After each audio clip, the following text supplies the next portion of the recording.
Peace, peace, peace. What's up, everybody? I'm a tad bit late. Please pardon my tardiness. I'm trying to get used to doing this streaming thing, especially on YouTube. Never streamed on YouTube, so I'm pretty sure I have, but not in this fashion. So, y'all let me know. Can y'all hear me good out there? Peace, peace, peace, Micah. How you doing? Y'all give me a thumbs up in the chat if you can hear me. Let me know if y'all can hear me out there. I'm getting a good read.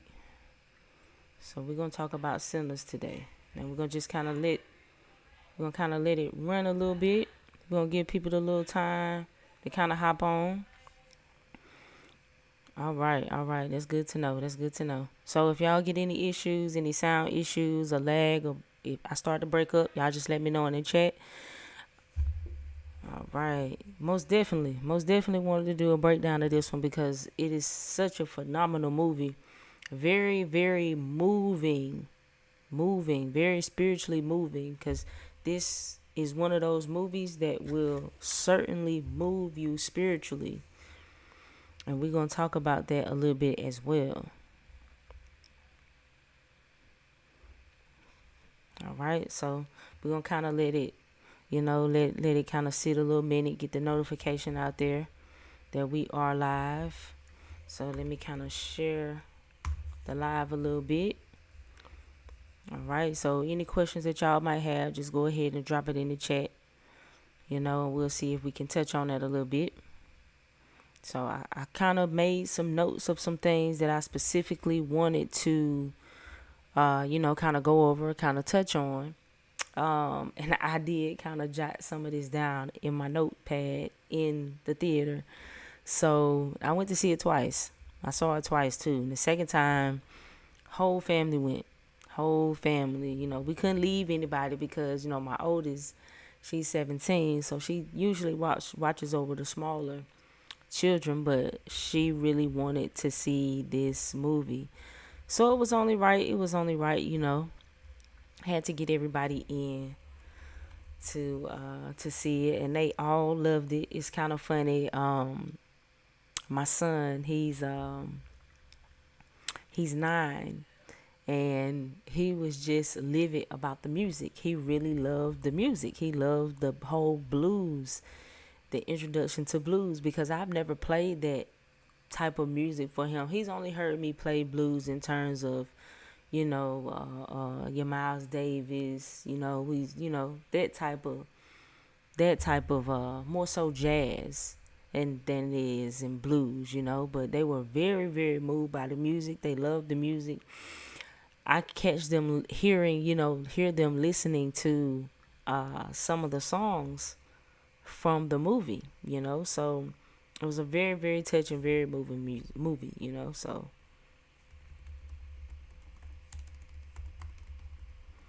I'm gonna just kind of share the live a little bit. So y'all give me a second before we start. How's everybody been doing? Has everybody seen the movie? Because there will be some spoilers. There's definitely gonna be some spoilers here. There's definitely gonna be some spoilers. So I just want to give y'all a little heads up on it. For sure. Oh, Dreamwise. Yeah, I like Dreamwise. He usually drops some pretty good gems too. I haven't seen his breakdown. I'm gonna have to check it out. I've been trying to kind of stay away from everybody's breakdown to keep my thoughts my own, But I'm sure he did a phenomenal job touching on it because he usually does.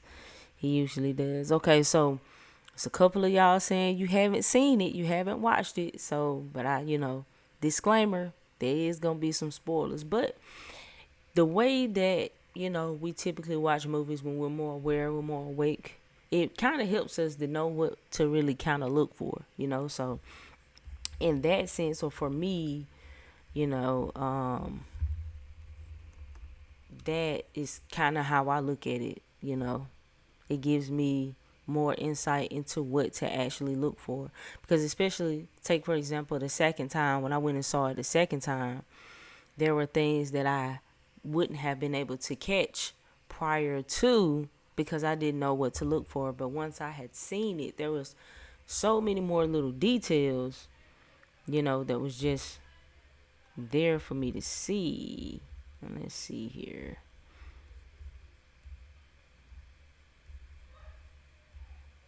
Kind of trying to. All right. So, we're going to go ahead and get into it.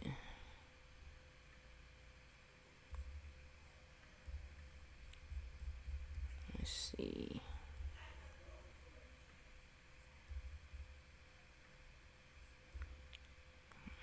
Drop this, the link here on X.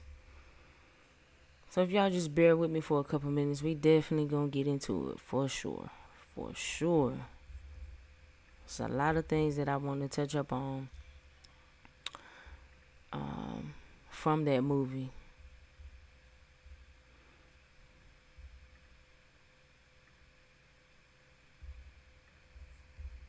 Let's see.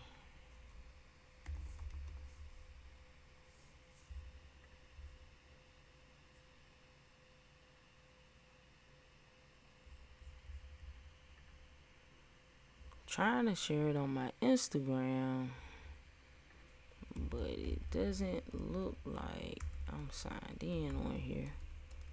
Let's see.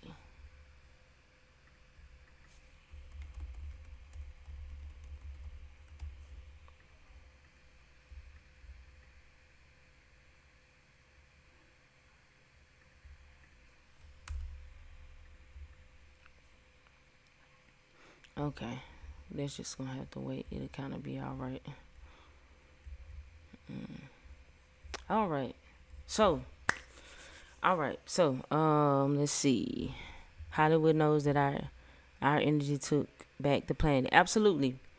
And this is why I feel like we gotta be careful when it comes to us gravitating to things because it's being popularized. Because, like you said, they already knew that the shift had to happen. And you always kind of have to side eye anything that the machine wants to back up. You have to do that. See, the reason and the need and the necessity for the symbolism is so you can put the messages out there with the help of the machine, but in a subtle and symbolic fashion. So, because all of these stories are rooted in symbolism. It's all symbolism speaking to your subconscious. Now, we are in a day and time that the trend, the wokeness, quote unquote, trend is really a thing. Black trauma, black power, black excellence is a thing to be monetized. And we always have to remember that so we don't always fall for the trick. And sometimes the trick can be giving you exactly what you want. And what I mean by that is, just because something is, you just always gotta watch for the psyops, because you have to really do your due diligence and do your study so that you are not falling for traps that have been laid for you, but it's dressed up as being pro-black or being, for the movement or for the people. You always have to watch for that. Now, we don't mean that we're not going to have some people who want to genuinely relay some positive and uplifting spiritual messages to our people. Don't necessarily mean that at all. In fact, I believe a good amount of these people have good intention, but it's usually perverted and used against us in a way, right? So we always have to be careful and be mindful of that. So you don't want to sway too much one way or the other. Yes, it's a great, fantastic thing that we get more of this knowledge and this information presented to us in this manner to empower us. But you just have to be careful. I remember Bobby Hemmett saying in one of his lectures, you think you're working against them, and the whole time they using you to work for them, and we can't always see it. And most of the times we can't see it because we're so caught up in the identity of our trauma. We so caught up in what that trauma has done to us, we haven't done any real work to heal and move past that. All we did was learn some knowledge. All we did was learn some facts. We learned some information.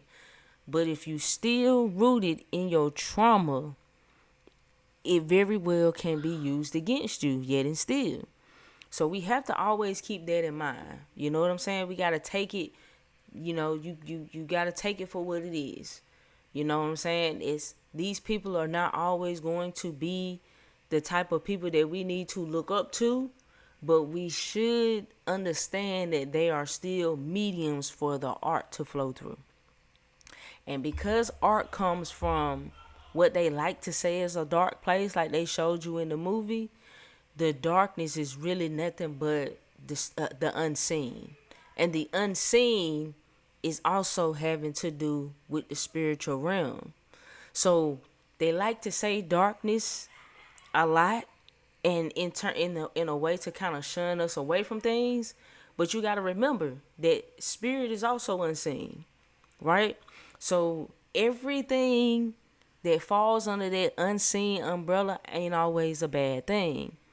So what I'm saying is spirit can still always come through because these people are mediums. Just like in Soul. If you've seen Soul, the kids movie Soul, there's a part in the movie where they take him to this place, this realm, where people get in this zone, they called it. And when they get in this zone, it's like they fall into this place where they channel, where they are channeling higher knowledge, channeling higher frequencies, whether that's through music, he did it playing the piano, whether that's through acting, whatever that is through, spirit can move through. And artists are usually open for spirit to flow through. That's the uniqueness of being an artist, and that's what we have to understand when it comes to art, when it comes to music, when it comes to acting. You are allowing yourself to be a vessel for something to come through. Now, if you're more aware and if you're more spiritually knowledgeable, then you can maintain and establish what it is that you want to spiritually come through you, what it is that you are trying to channel through you. When Spike Lee talked about Denzel Washington playing Malcolm X, he channeled, there's a moment where he says he goes on and on past the script, and he goes into a monologue and breaks out into a speech that was not a part of the script. He was a channel. Now, granted, it could have been a lot easier for Denzel Washington to channel Malcolm X because they have the same birth frequency. They got the same numerology life path. They both 32 fives. So when you are an artist, and some of them talk about this, some of them will speak on this, but they are very careful about speaking on it because the general public don't understand these type of things. Everything just gonna be evil, bad, or demonic. It's gonna fall under that umbrella to them, and they're gonna push it to the side. But if you can listen, even if you can understand that this happens spiritually, whether we want to go back to the ancestors, we want to talk about griots, we want to talk about, those who channel, even if you want to go to the church, that's channeling of spirits, that's spiritual energy that's coming through when you are open for that spirit to flow through. Now, like I said, depending on how knowledgeable you are, that's going to be a scary thing. But if you truly understand, then you understand how powerful that is, right? You understand just how powerful that is. So spiritually, looking at art, what art is a channel. It's a portal. This is why when it comes to artistry, the movie itself is about music. The boy played music and opened literal portals that transcended time. He brought ancestors from the past, present, and future were all conjured within that space, which was what made him so valuable and attracted that vampire to him like a moth to a flame. Why? Because when you have a light, and your light, his light in this sense being his gift for music, his love for the blues, his love for music, it naturally, when you shine bright, you going to attract the vampires. That's something you got to understand. You are always going to attract vampires when you shine bright. Just like on Doctor Sleep, just like The Shining, the brighter you shine, the more they gonna come, and the more dangerous they will come, because they want to feed off that energy. You know what I'm saying? So, and they talked about this. Wumi, the girl who played Annie, and she's a phenomenal actress. We're gonna get into the actresses and the actors of the, we're gonna look at the cast.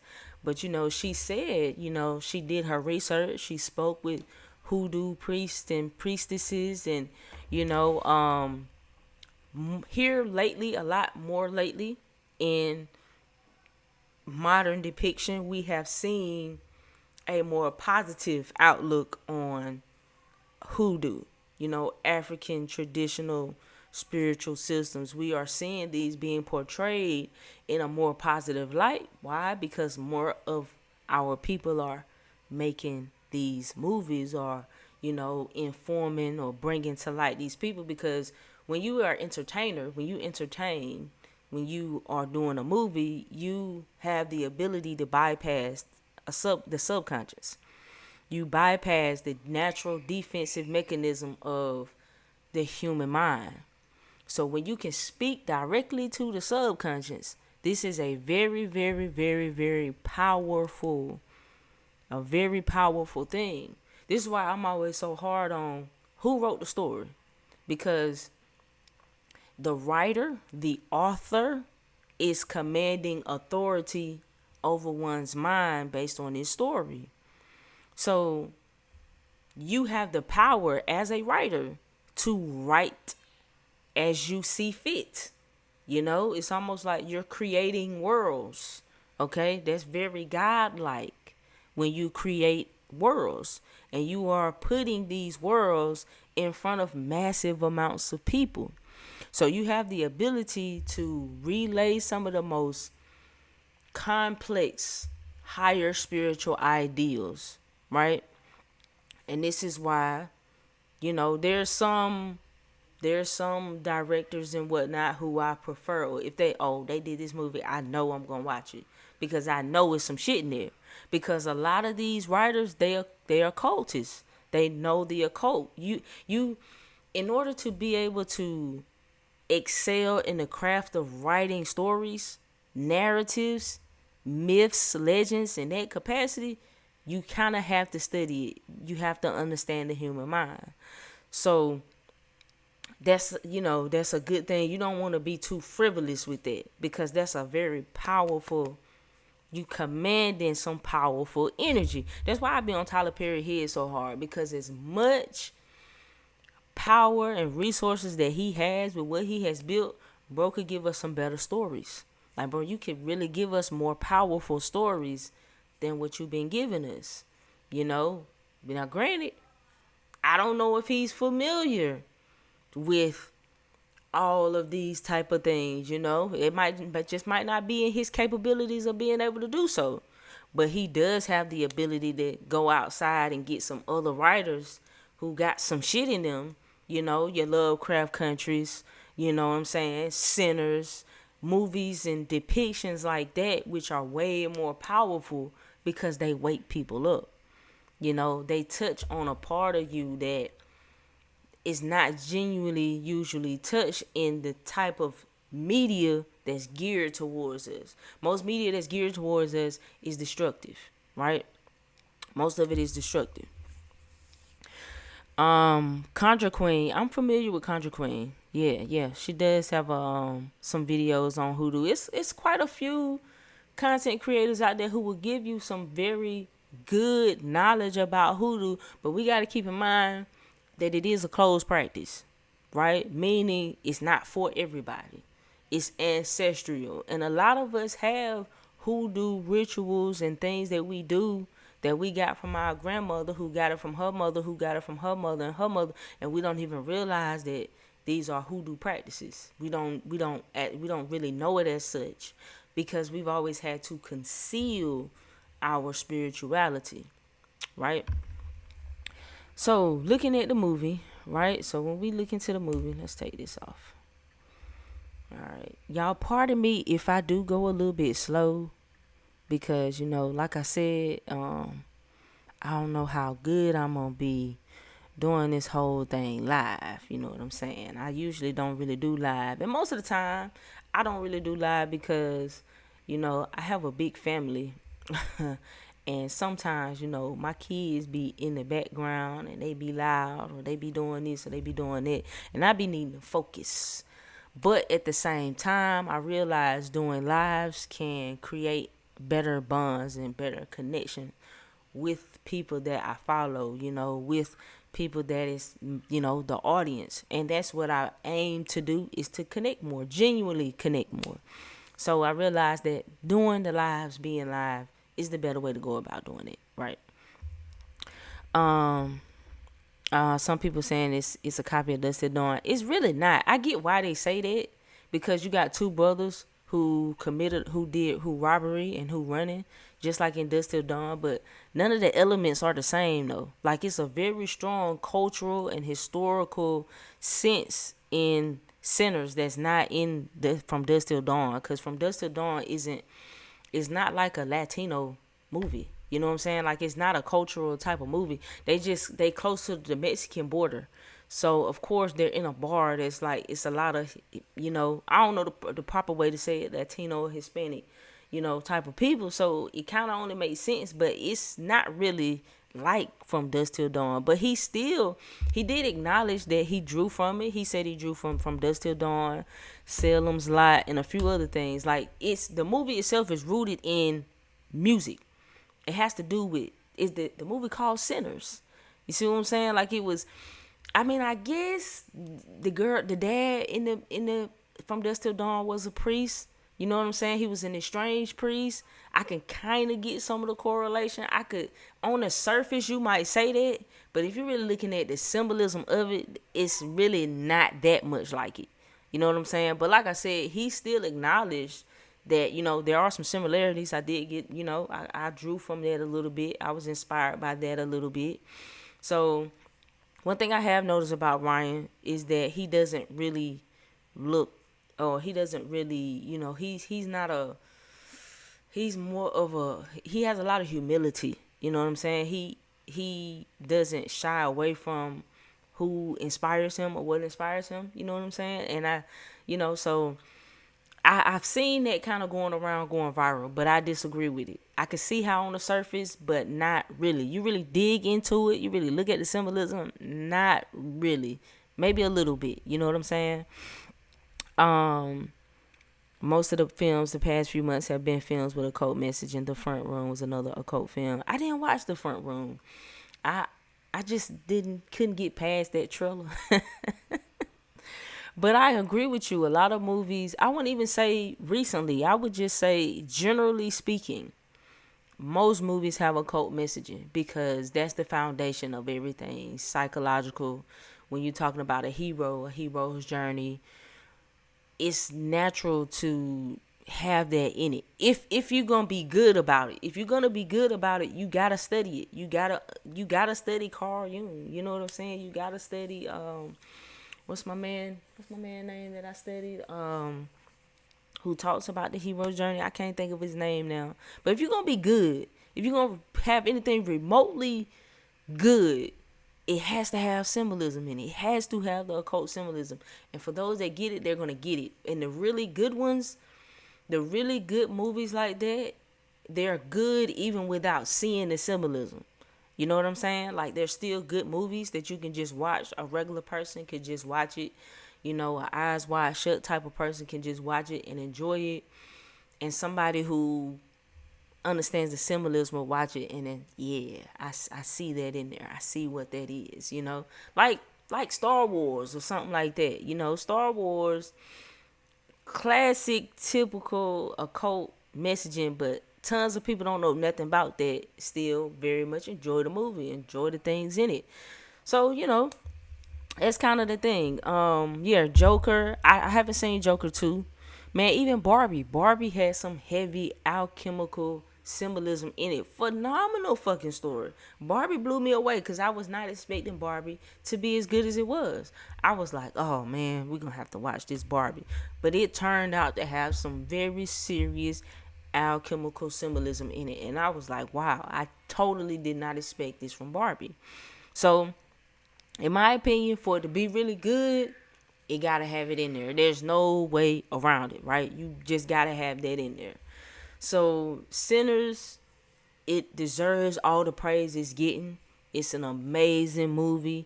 It's one of them pieces of art that truly moves you. Like, it's powerful artistically because it just inspires you to create.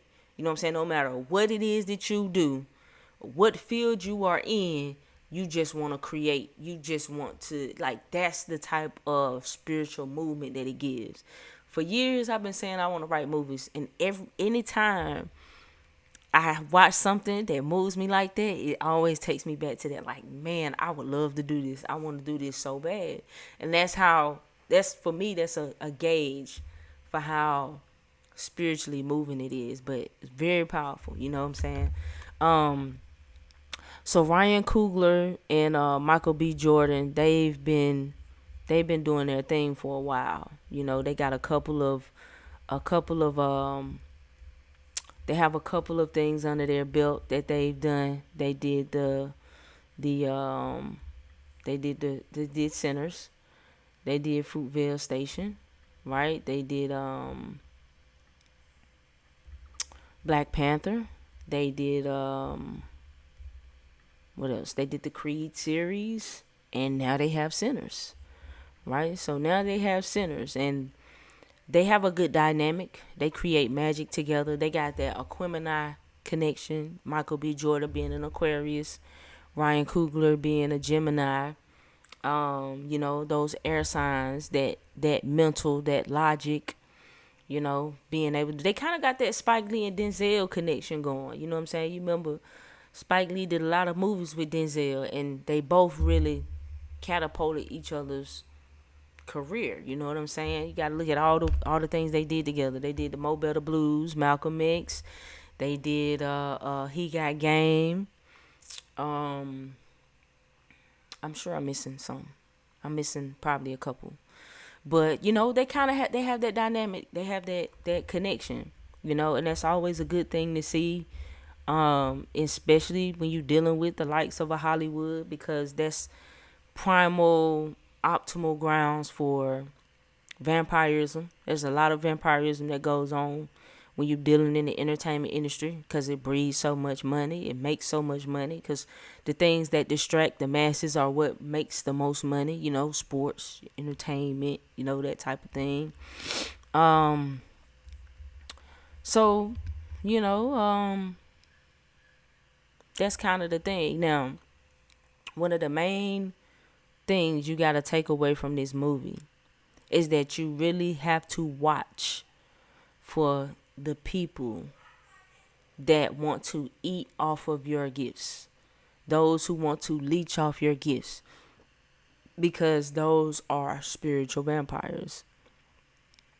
That's the vampires that you're going to run into every single day unknowingly. Is them ones that's gravitated to you because of your light, because of your gift, because of your frequency. And they want to feed off of it. They want to live off of it because they are the undead. They don't have that within themselves. So this is why you're dealing with this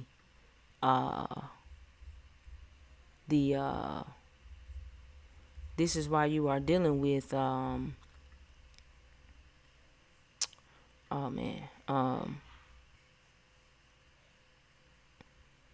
this is why you're dealing with Bloodlines. This is why you're dealing with that hidden war on soul power. This is why this is one of the themes in it that I wanted to talk about, because it's a predominant theme within this movie. It's one of the major themes That's in the movie. Feeding off of your gifts. War for soul power. What is the blues? What are we talking about when we talking about the blues? They was saying, they was giving a lot of that about the blues, about what the blues is. That was Delta Slim, the elder in the group, providing the wisdom. You know what I'm saying?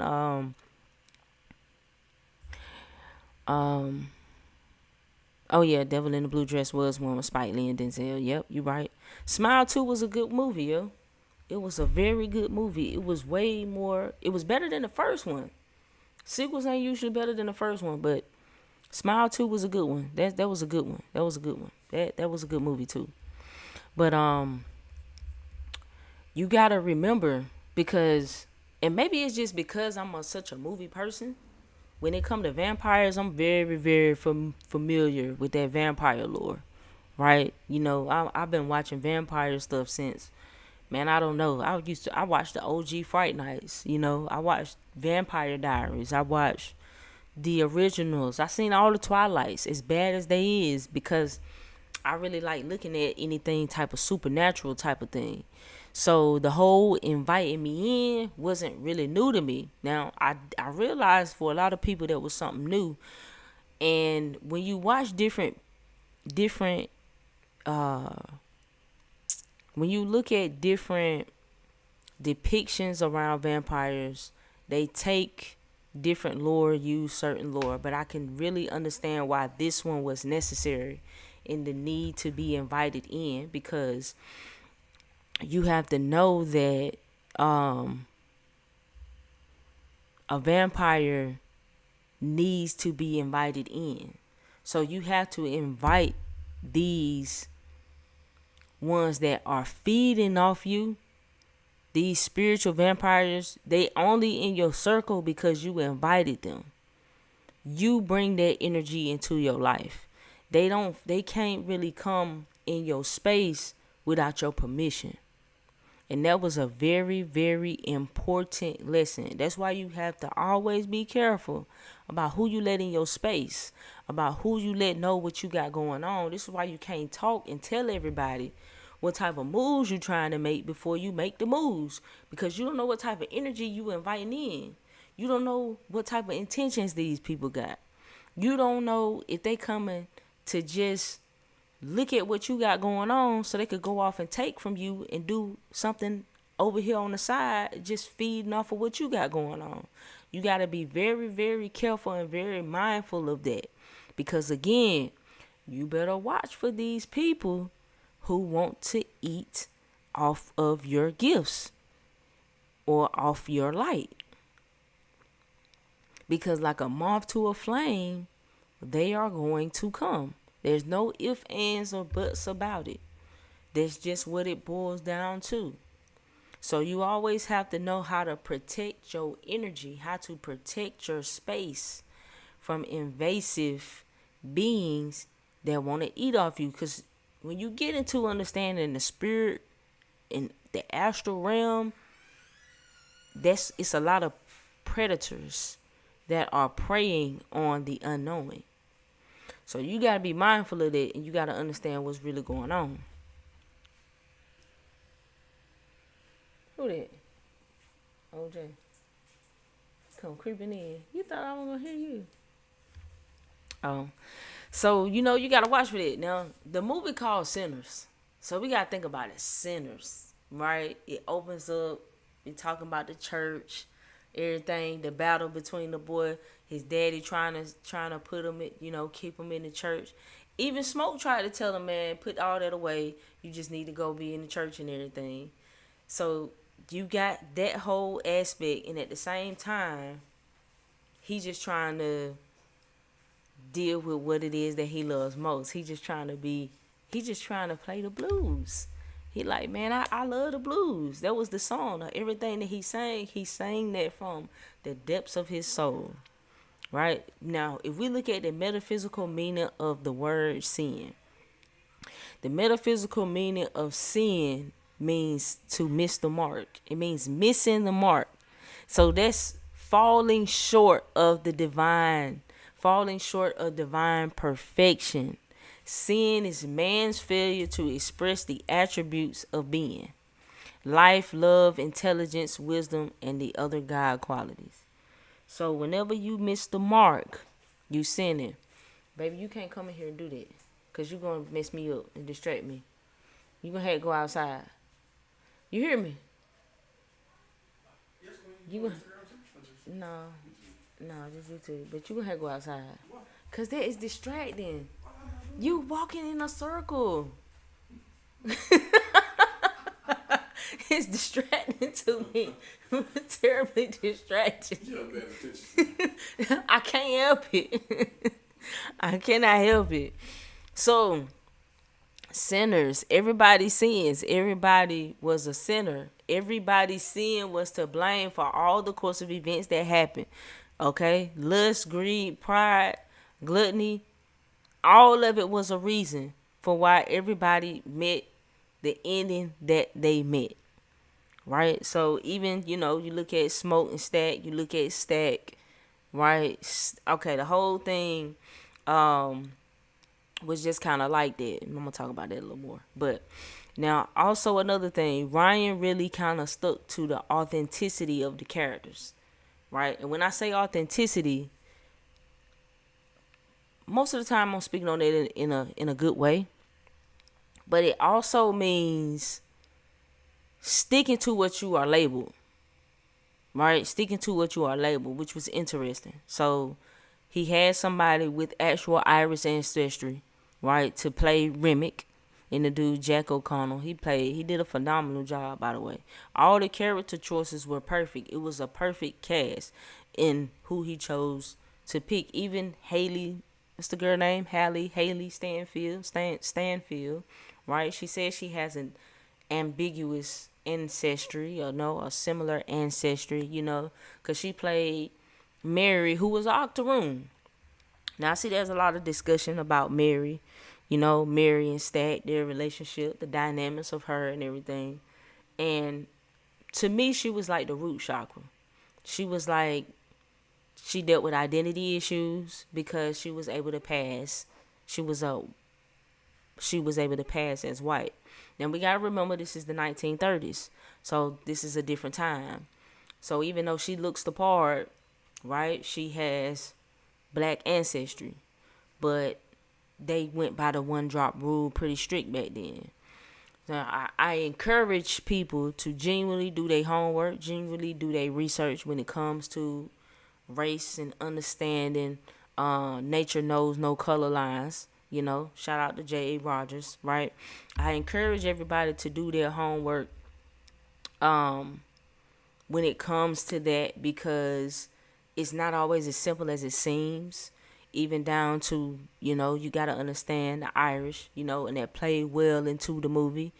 The Irish were not always considered, quote unquote, white people, They were colonized. They were a colonized people as well.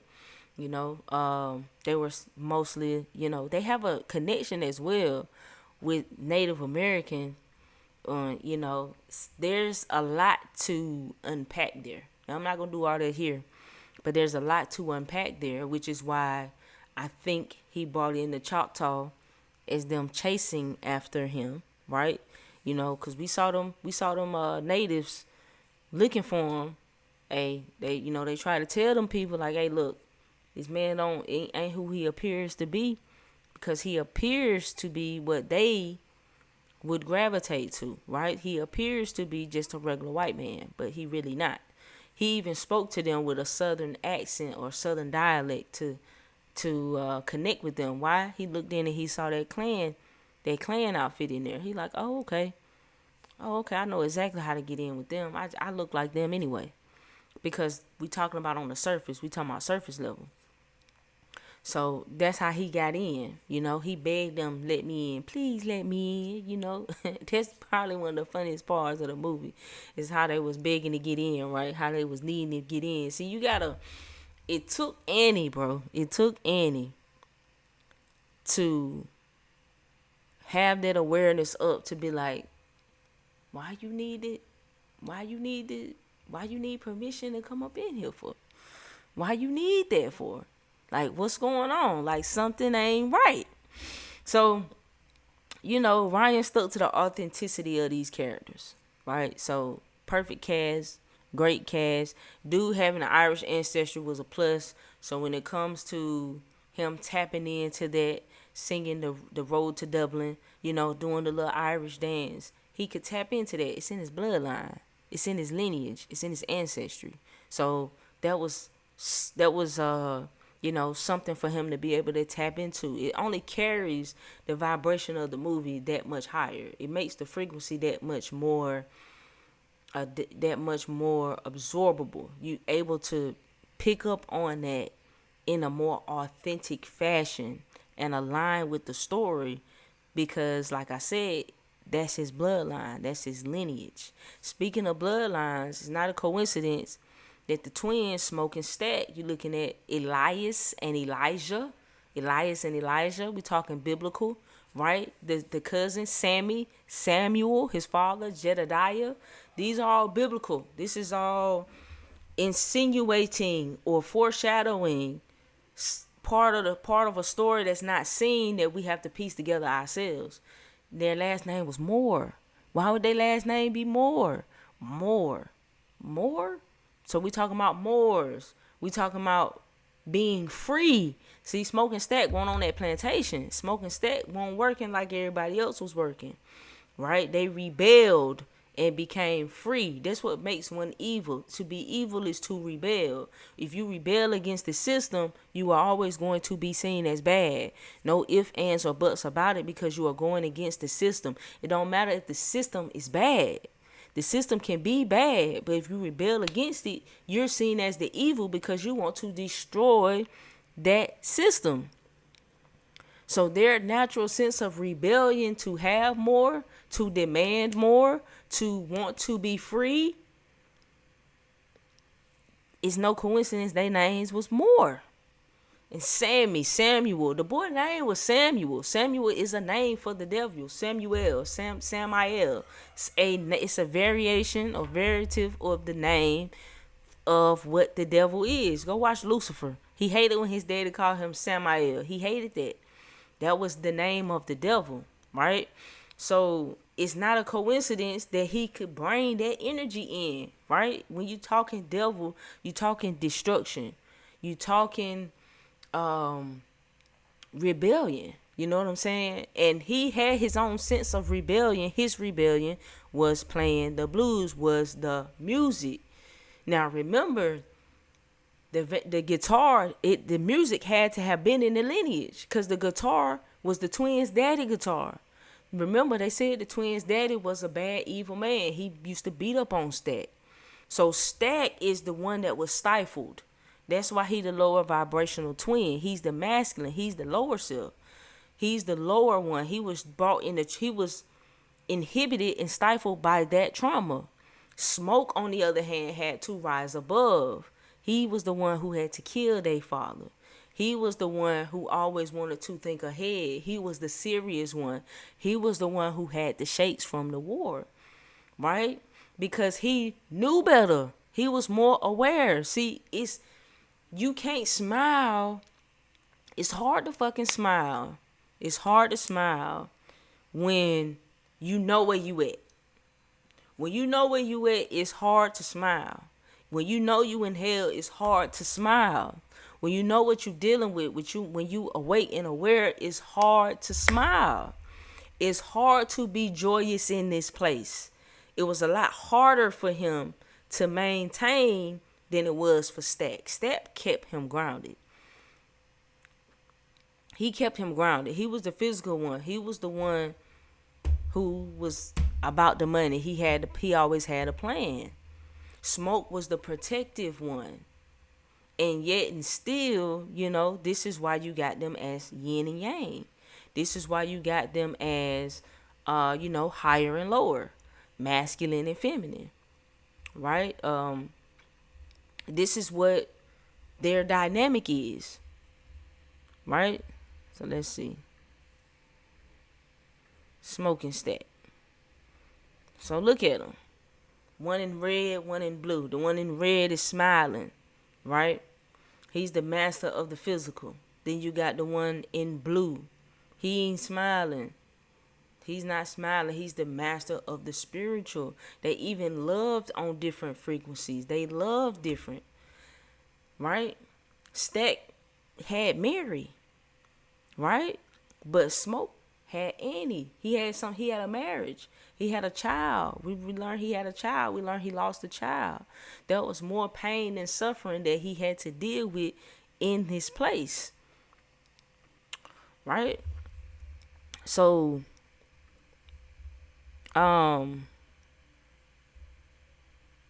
they were gone 7 years. 7 is a number of spiritual completion. So them being gone 7 years, that's a message in itself. We're dealing with a 7. We can look at the predominant main characters being 7, going from 7 to 9. This is chakra symbolism. This is numeric frequency. This is talking about completion. So them gone 7 years, and even looking at them, you can tell that their whole plan, they robbed the Irish and robbed the Italians in Chicago, pitted them against each other, robbed everybody, and rolled out. So we can kind of gather that. We can kind of put that together. We can tell. We can look at one who looked more like he might have been dealing with the Italians, and we can look at the other one who probably was dealing more with the Irish. It's even set in the different hats. Because if you're looking at Stack, he looked more like the Italian. Smoke looking more like the Irish. Right? So when you're looking at it, it was interesting to me in the beginning, you know, Sammy, and shout out to Saul Williams who played Jedediah, who played Sammy's father, you know, the preacher. You know, Sammy said, I've been working all week and I just want to be free of all this for one day. That kind of was interesting to me that he said that, because it's a lot of conflict in these conversations when it comes to religion. And one of the most pivotal moments for me on my journey in waking up spiritually was when I came to the realization that the church was part of the plantation. When I realized that to be a preacher was like getting a raise on the plantation. That shit changed me. That shit changed how I saw it, because that means that you are assisting those who are oppressing our people. Now, you might find solace in the words, in the good book, but it is yet and still a tool used by the colonizers, used by those who have kept us or pushed us down all this time. You know, this was the means, their doctrine of discovery, this was the means of them enslaving our people. This was the means of them killing our people. If they not gonna convert, that's it. And then we're gonna take what's theirs and it's gonna be ours. That's hard to get over. That's hard to get past when you really truly awaken to that. So I found that to be interesting that he said that, because he said, I just want to be free of all this for one day. He said, I've been doing my work around here all week. I just want to be free of all this. Because his father was trying to, you know, hey, help me with this, help me with the sermon. Help me with my sermon. And he knew the word. He knew it without needing to read it. But his faith, his love was in the music. It was in the music. You know, his daddy said that the music would summon the devil. But what he really summoned was the ancestors.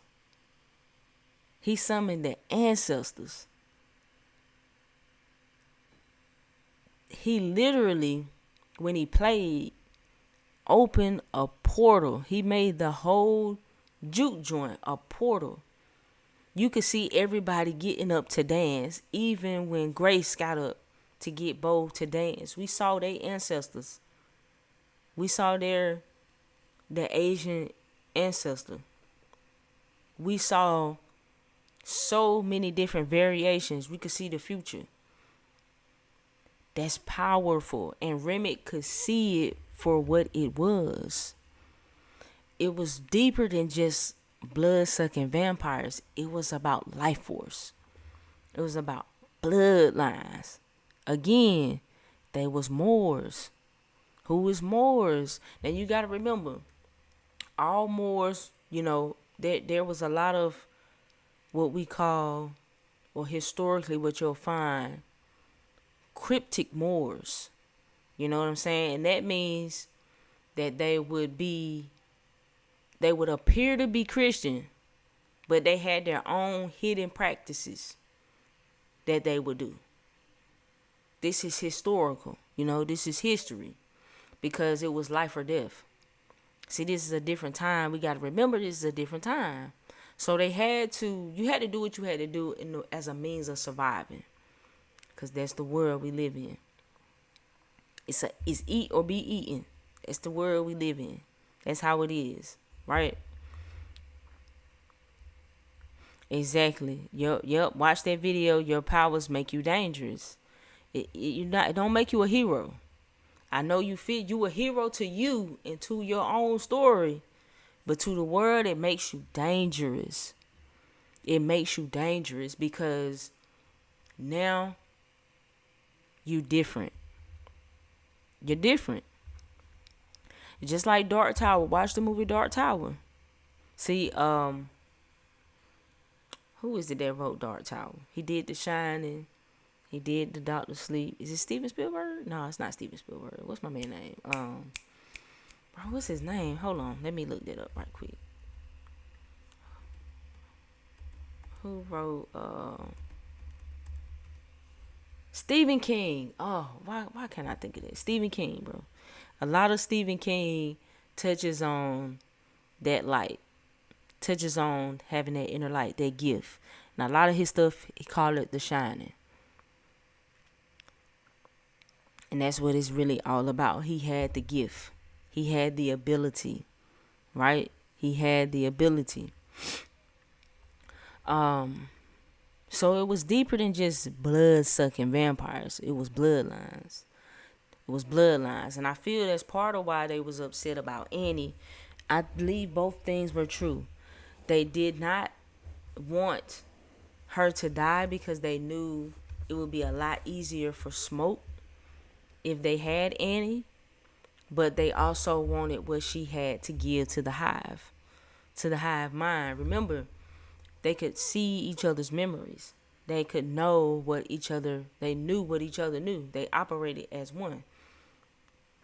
So to get Annie was to also get her bloodline, was to also get her knowledge, was to also get what she knew. And she made Smoke promise, don't you let me become one of them things. And I feel she always knew what was going to happen to them because she did the reading. If you see it when she went in there and she threw the objects down, she did the divination, she saw it because she did it twice. So she knew. I feel like she knew. She said, I got somebody waiting for me on the other side. Right? She said, I got somebody waiting for me. And there was a lot of bad omens that they were showing us. The first one, the snake in the truck. Obvious. It was obvious with them having with the snake being in the truck. Right? The whole thing was thrown off, right? The owner of the mill came late. So he threw their whole plan off, threw their whole schedule out of whack. So it messed up their whole plan. Smoke said, maybe we should wait a week. Stack said, no, we're going to do it tonight. Why not do it tonight? So in order for them to make their plan work, they had to split up.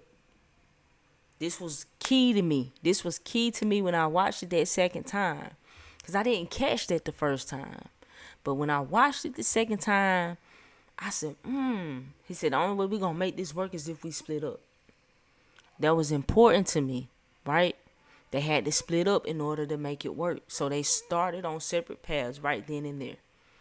And brought all this back together full circle for them to walk these separate paths. because they had never really been apart, the twins. They always did everything pretty much together. I mean, I'm sure they did some things separate, of course, but they pretty much always made moves, made plans, moved forward together, right? So they had to split up. Now, when we see the Asian couple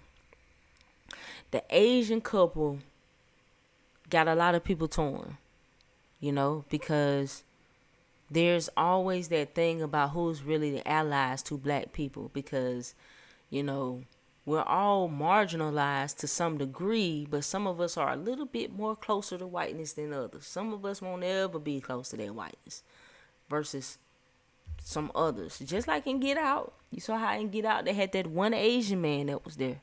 That one Asian man kind of symbolizing, hey, sometimes those who should be allied with you ain't really allied with you. That ain't really how it is. So the Asian couple, at first, and I noticed this, at first she was like, you bringing trouble. But when he brought out that money,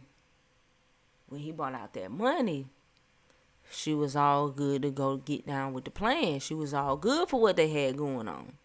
See what I'm saying? She was all good for it. She said, why you bringing all this trouble? And her husband said, trouble ain't all he bringing. Now, I feel like Bo genuinely had a sense of camaraderie with them. Not to say Grace didn't, but I feel like he had a more personal connection to them than the wife did. Me personally, because even when shit hit the fan, he didn't really want to leave, but she was like, nah, we need to leave. We got our daughter up in the town. We need to just go get the car and let's go. Now, if she wouldn't have been like that, he might could have stayed alive a little longer, and things might would have turned out different. He would have never went outside, never got turned. But she was like, no, this ain't really got shit to do with us. We need to go on and leave. He felt a sense of, he was fucked up behind Stack Down a little bit. It bothered him. You could tell. But she was like, no, this ain't got nothing to do with us. So it's interesting, it's an interesting dynamic. And this is what I like about Ryan, because he brings a certain level of complexities to his characters. They not one-dimensional, like even the villain in his stories, you can empathize with them. You can connect with them in a way. You can see how, damn, I see where he coming from. We felt like that with Killmonger, right? We felt like that with Killmonger. Even in the sense of Remick, he told him like, bro, them people came and took my daddy's land. I remember when they came and took my daddy's land. When he started praying, bro, Sammy was praying. And then the nigga started praying with him, bro. That was so cold to me. He started saying a prayer with him, bro. It's like, bro, I understand. They bought that shit on me and my people too. And even though I hated them men, them words still gave me solace. Yo, that was so cold. And in the end, he didn't want to put down that guitar because that guitar saved his life. It won't praying that saved his life, bro. It was the guitar. It was that damn guitar that bought him the time for Smoke to come out there and kill him. It wasn't that Lord's Prayer. Now, religious people gonna be mad at that. They not gonna like that. But it's the truth of the matter. It's really the truth of it. That is not gonna save you. It's gonna take a little bit more than that. It's gonna take more than that. That's not enough. That's a tool that's been used against you still. That's still a tool of theirs. You think their tool gonna help you get free of them? That don't make sense. That don't make a lot of sense. It don't make a lot of sense. So you gotta think about it. So where we at? Okay, now hold on. Let me get a little bit of visuals up in here. Let's do some visuals. Alright, we're going to talk about these characters a little bit.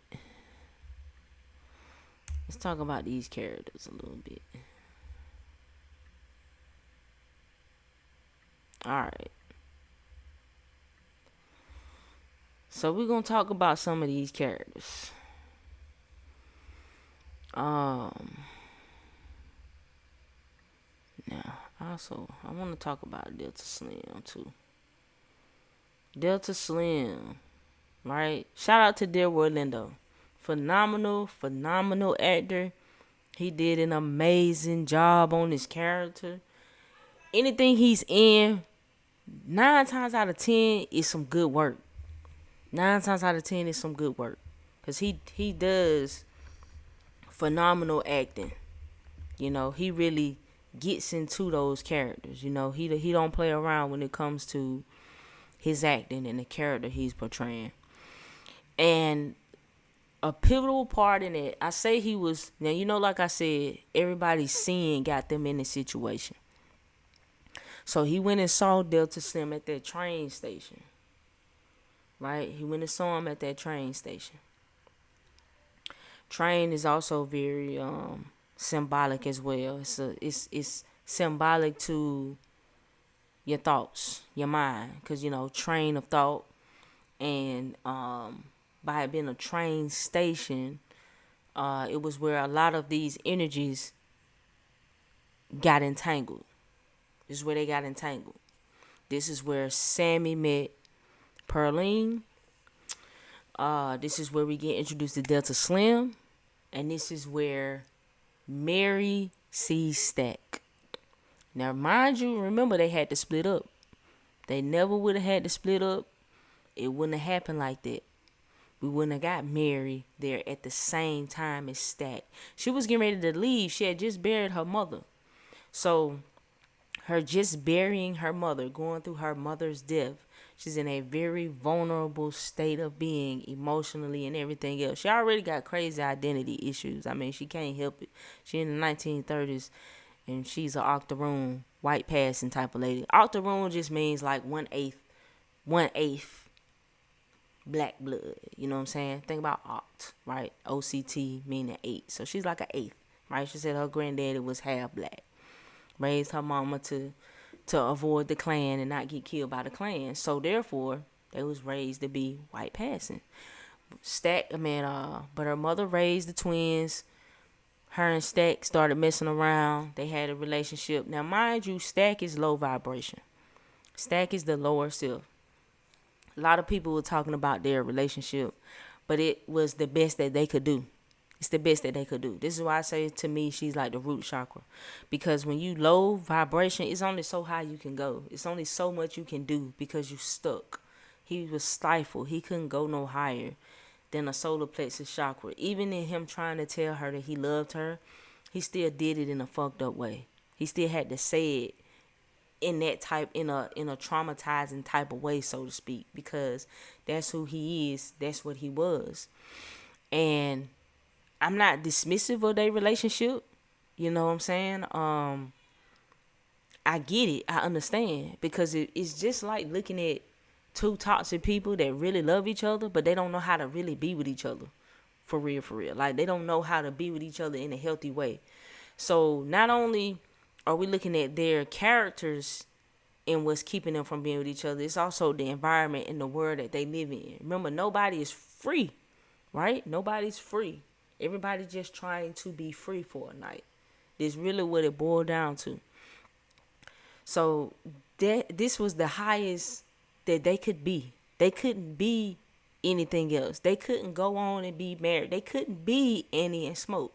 It wasn't in the cards for them. They weren't capable of that because we're talking about frequency. Stack is a low frequency. It's like how he not gonna be able to be Smoke in terms of that, right? So he loved Mary. I believe he loved Mary, right? He loved her to the best of his vibration, which is survival. So he kept saying to her, I needed you to be safe. I needed you to be all right. So he did what he felt was the best thing that he could do for her to make sure that she was safe. Because remember, when you stuck in a low vibration, you stuck in a fear state. You stuck in survival. So all he could do was make sure that she would survive and make sure that she was going to be okay. Even down to the end. Even down to the end, when they got away, he ran off with her. He was running ahead with her. He made sure she was safe. That was the best that he could do. You know what I'm saying? That just is what it is. It's toxic. When people stuck in a survival, a low vibratory mode or state, it's only gonna be toxic. It can't really get no better than it. You know? So all he could do was push her away and get her into a place where she could pass for white, get her in a new town, have her marry some old white rich man so she could be fine. It's not what she wanted, right? But it's the 1930s. How many options do you have as a woman? Most of the time women had to marry just to be okay. You can't do shit. You barely can work anywhere. You can't do shit. You know what I'm saying? It's the 1930s. We got to remember this. This is how it is.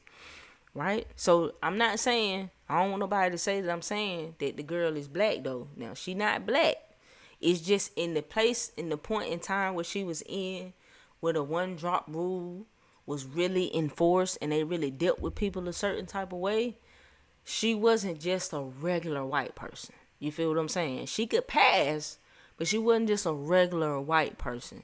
So her identity is at odds because she wanted to be where she wanted to be, but that ain't what she looked like. And that is what actually got her fucked up because she felt her white passing was going to be enough for her to go out there and deal with them people, not realizing these some damn vampires.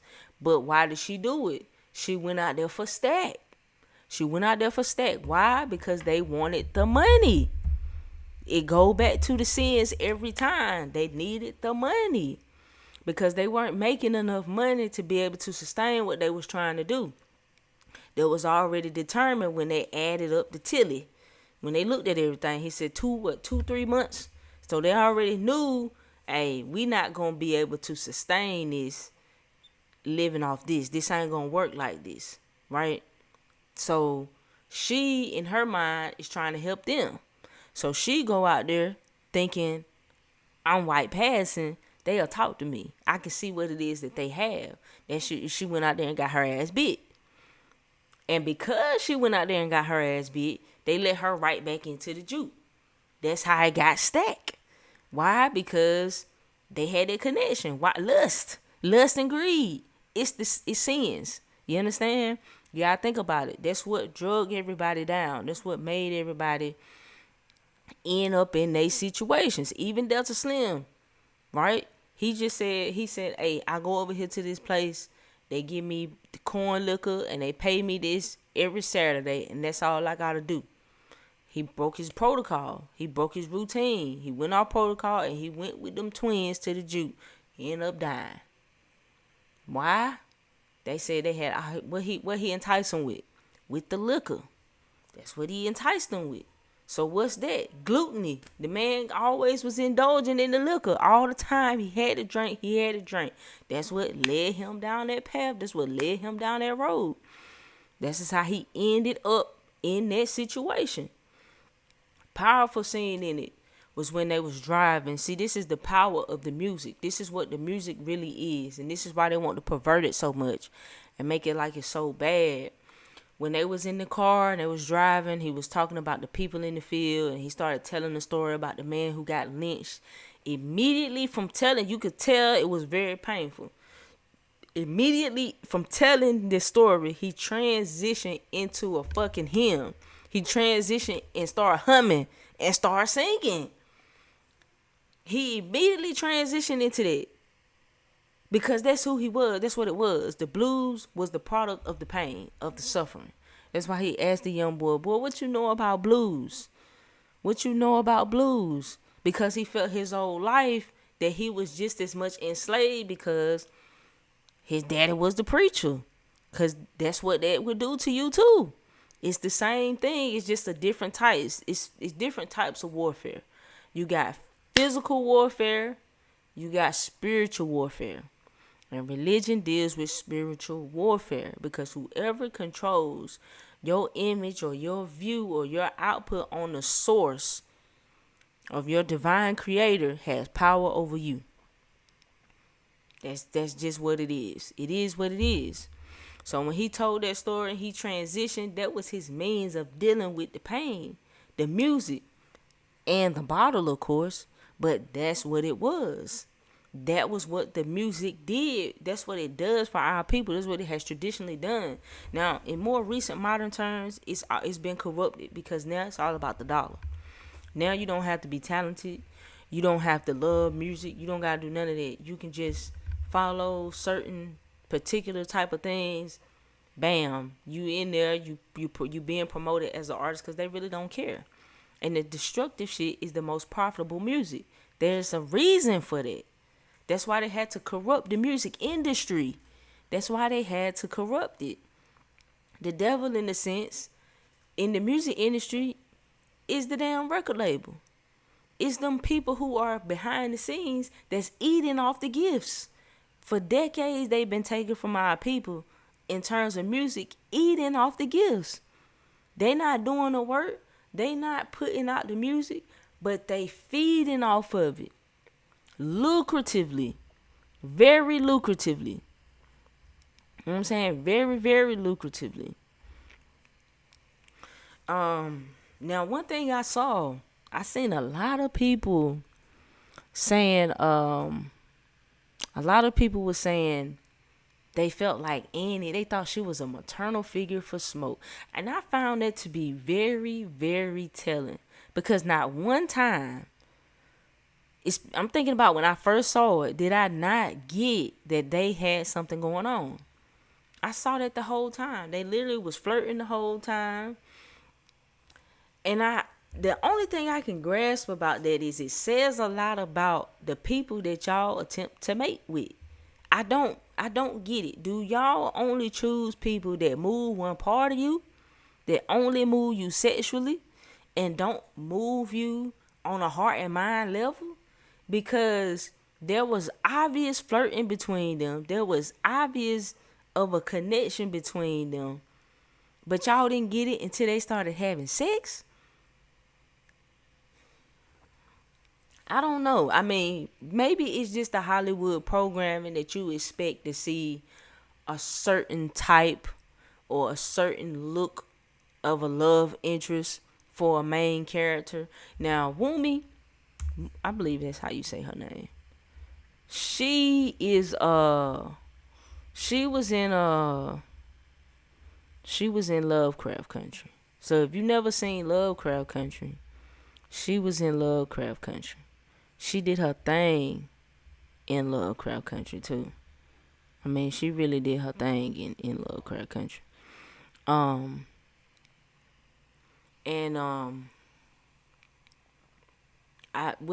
She did her thing in Loki.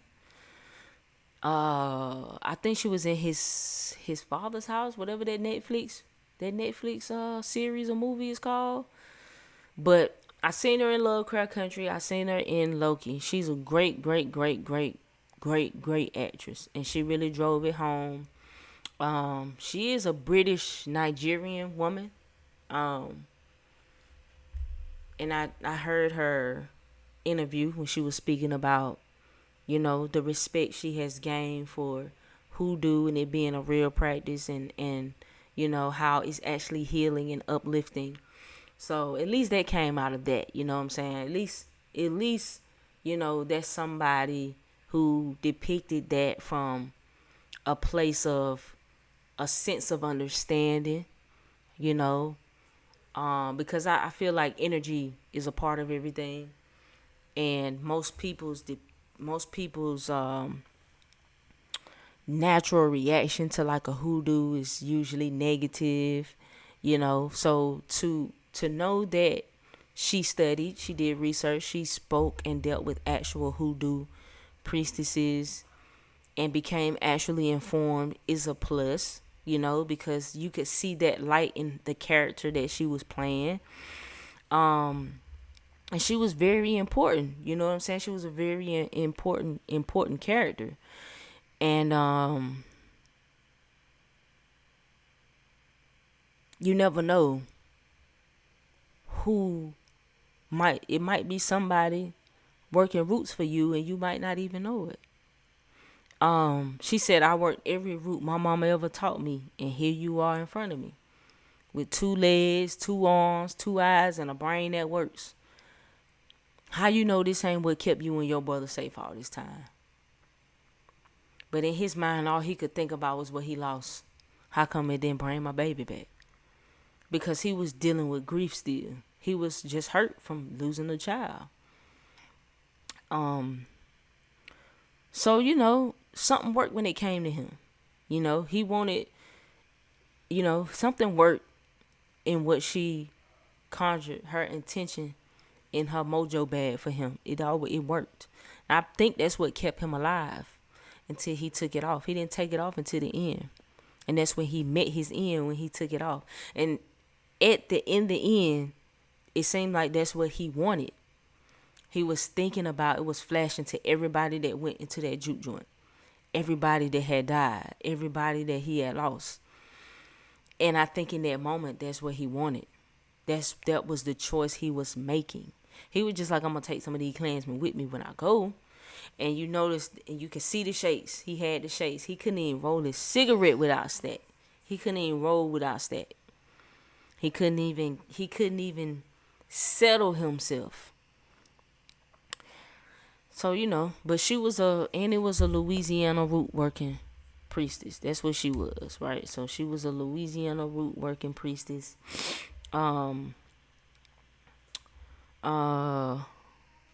Cornbread, he was in the he went and got him out the fields. So Cornbread going to get him out the fields. I think probably him trying to get back in was probably one of the funniest parts of the whole thing, and how he was trying to get back in. But I feel like he was kind of like Sloth.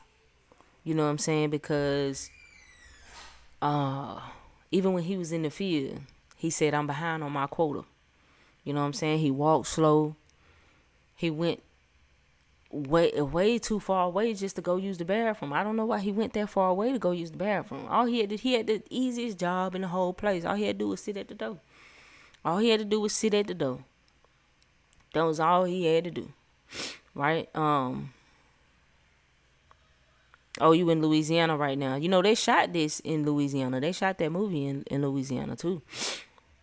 We already talked about Grace and Bo a little bit. Now Pearline was vital to Sammy's journey. She was vital for Sammy, because he's seen as innocence. He's seen as pure. And he pursues her. He really pursues her. And he gets her too. Even though she is a married woman. I hate it for her husband.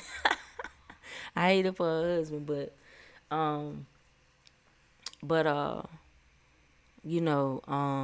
she was and she was a singer too, so they were all there.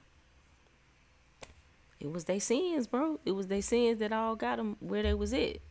That's what it was. And then of course, the lady and her husband, the two Klansmen, they were what they were, they was just a part of the plan, because it had the whole thing with the vampires not even happened. They were still supposed to go and kill all of them at the juke joint, because that was always a part of the plan. Because the man they bought it from, unknowingly, he was the Grand Master. He was the Grand Master of the clan. So he was the main head honcho when it came to it. Now, I don't know if y'all noticed, but when you're watching it, you'll notice it's also a full moon. So full moon is when energy reaches its peak. So everything comes out when you're dealing with a full moon, depending on where that full moon is at, or, in your house, everything. That's how you utilize astrology to your advantage to understand your energy and what's coming your way. So there was a full moon. And them Choctaw, when they was trying to get, they were trying to help the people, but they weren't trying to hear it. But when that sun started going down, they was like, all right, it is what it is. They was like, it is what it is.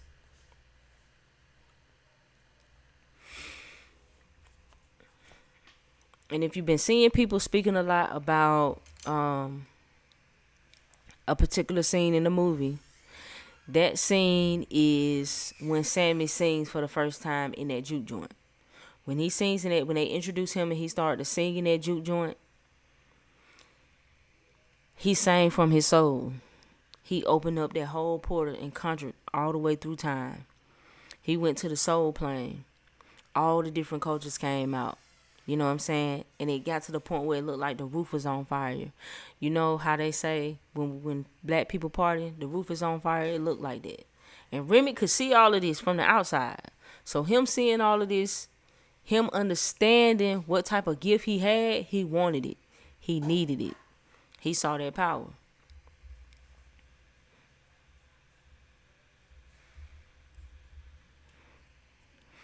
Anybody got any questions? We probably, we making our way through. But any questions? I'm trying to check up on the chat.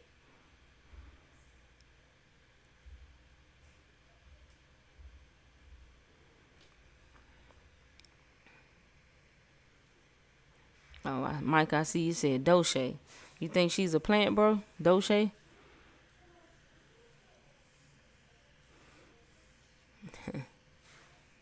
She might be a pawn. She might be a pawn in the grand scheme of it all.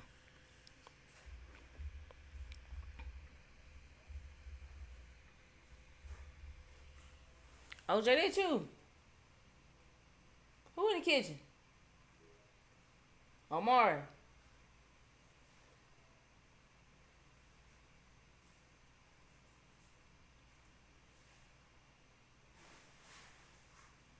OJ.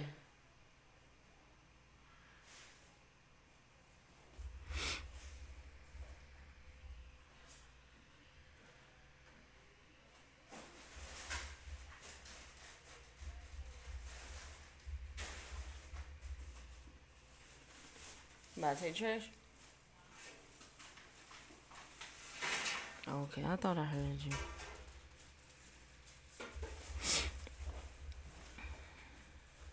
I don't know if she a plant per se, but more of a pawn. Yeah, I think she a pawn too.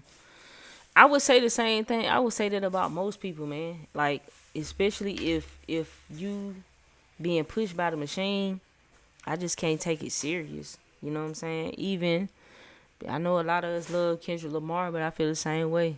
Like, this is pro. You pro establishment, bro. Like, you pro with the system. Anytime the system, the machine pushes you for whatever reason, I just can't take that serious. I just can't take that as, genuine consciousness to like uplift the people. I just think that whatever direction you going, that's a direction they want to use. I think that's just another means of them using the gifts. That's just how I see it. I just see it as that's them being able to use the gift still. And if you haven't done your own work and you ain't just rooted in who and what you really are, then it's easy to just fall into them traps. Because most of the time people fighting out of a sense of survival. Most of the time people just still trying to make their own way. Still trying to obtain what it is they trying to obtain.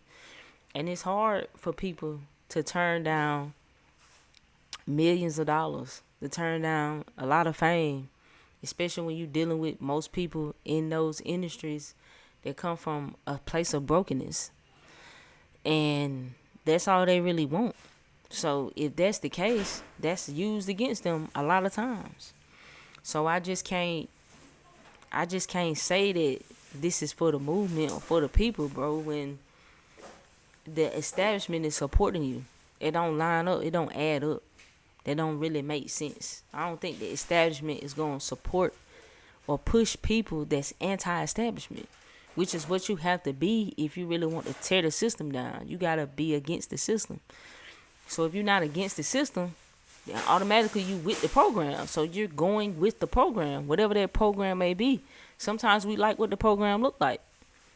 We like what the program look like sometimes. Just 5 years ago, we weren't interested in the NFL. But now that it done had like 3 straight black acts playing at the halftime show, now we pro NFL now. Now we watching it now. Now we in support of the NFL now. I mean, which one is it? So we just wanted some halftime shows. We just wanted some acknowledgement. Dang, I was drinking it.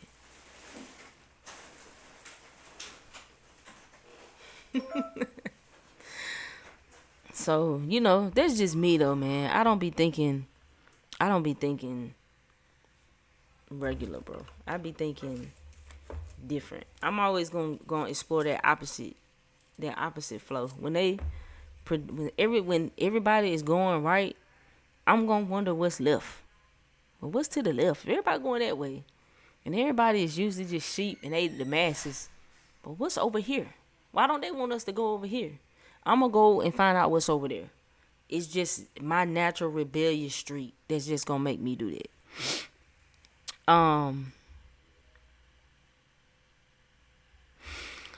So, all right, let me get back to it. There's no questions. Let me get back to it. So when they came trying to get up in there. Right? They came trying to get up in the juke because they knew what was going on. They could see what was going on. And by them seeing what was going on, they wanted to be in there. I know this picture was that big. So when them white folks came to that door, it was a clear red flag. Because it's like, what y'all doing here? Why are y'all here? What's going on? What's really going on? Why y'all here for? You know, because y'all can go over here with these other peoples that over here and you know, do your thing over there with them. Why you coming up over here? And they wanted to use that. We all one. You know, it's all one love. It's all unity. See, sometimes you got to watch for people trying to play that game on you. Because sometimes they just game just to try and get up in your space. They want to make you think they on your side. They want to make you think that they rocking with you. They want to make you think that they not going to do you no harm. That they just want to be all one. And that ain't always the case. Sometimes they're just a ploy just to get into what you got going on. Sometimes that's all that is. And you got to be careful. Why? That's why you got to watch who you invite into your space. That's why you got to watch who you let into your space. You know what I'm saying? That's why you got to pay attention. You got to pay attention. And then you look and you see stack and they like, well, you know, it don't sound that bad. Like, Smoke like, nah. We ain't letting him in. Why? Because he was a thinker. He thought ahead. What if something happened here? Somebody end up doing something to one of these white people, and then what? See, he thought ahead. He didn't just think on the base level. He didn't just do that. So they was trying to use music. So they wanted to try and do that to make friendly, just to try and get in. It's two sides to every coin. So you got Sammy with his use of the music, and then you got Remick. Remick was on the same type of time. He just didn't have the gift that Sammy had. He wanted Sammy's gift because he was the undead. He said, I want to see my ancestors. I've been here hundreds of years. He can't see no ancestors. He can't go to the spirit world. This is what the undead is. This is what them vampires is. Them spiritual vampires. They don't have no soul. They need your soul. They need your soul power. They need yours to get up in there. They can't get in there without you. That's why they doing what they doing to get to you. This is why they doing it. So they was trying to use the music too. So they trying to use the music trying to get in. And then, you know, after everything comes out and they like you said, they realize they really ain't making the money that they need to make. They need to do more. That's when you get Mary thinking, let me go out here and talk to them. Let me see what they got. Let me see what I can come up with. They'll trust me. Why? Because she looked like them. And what happened? It got her caught up. It's exactly what happened. And her already being in there, and they still, you know, Cornbread let her back in. them knowing who she was, allow her to get up in there. Allow her to kill Stack. That's what happened. And what got Stack? That lust. That lust got Stack. That's what got him. So, and it's crazy because, she spit in his mouth. She spit in his mouth, bro. He said, Mary, you drooling. And she said, you want some? And he said, yeah. And she spit in his mouth, bro. I was like, oh my God. Cause I know a lot of people like to talk about this and they be on that spit in their mouth. Hey, bro, I'm not this.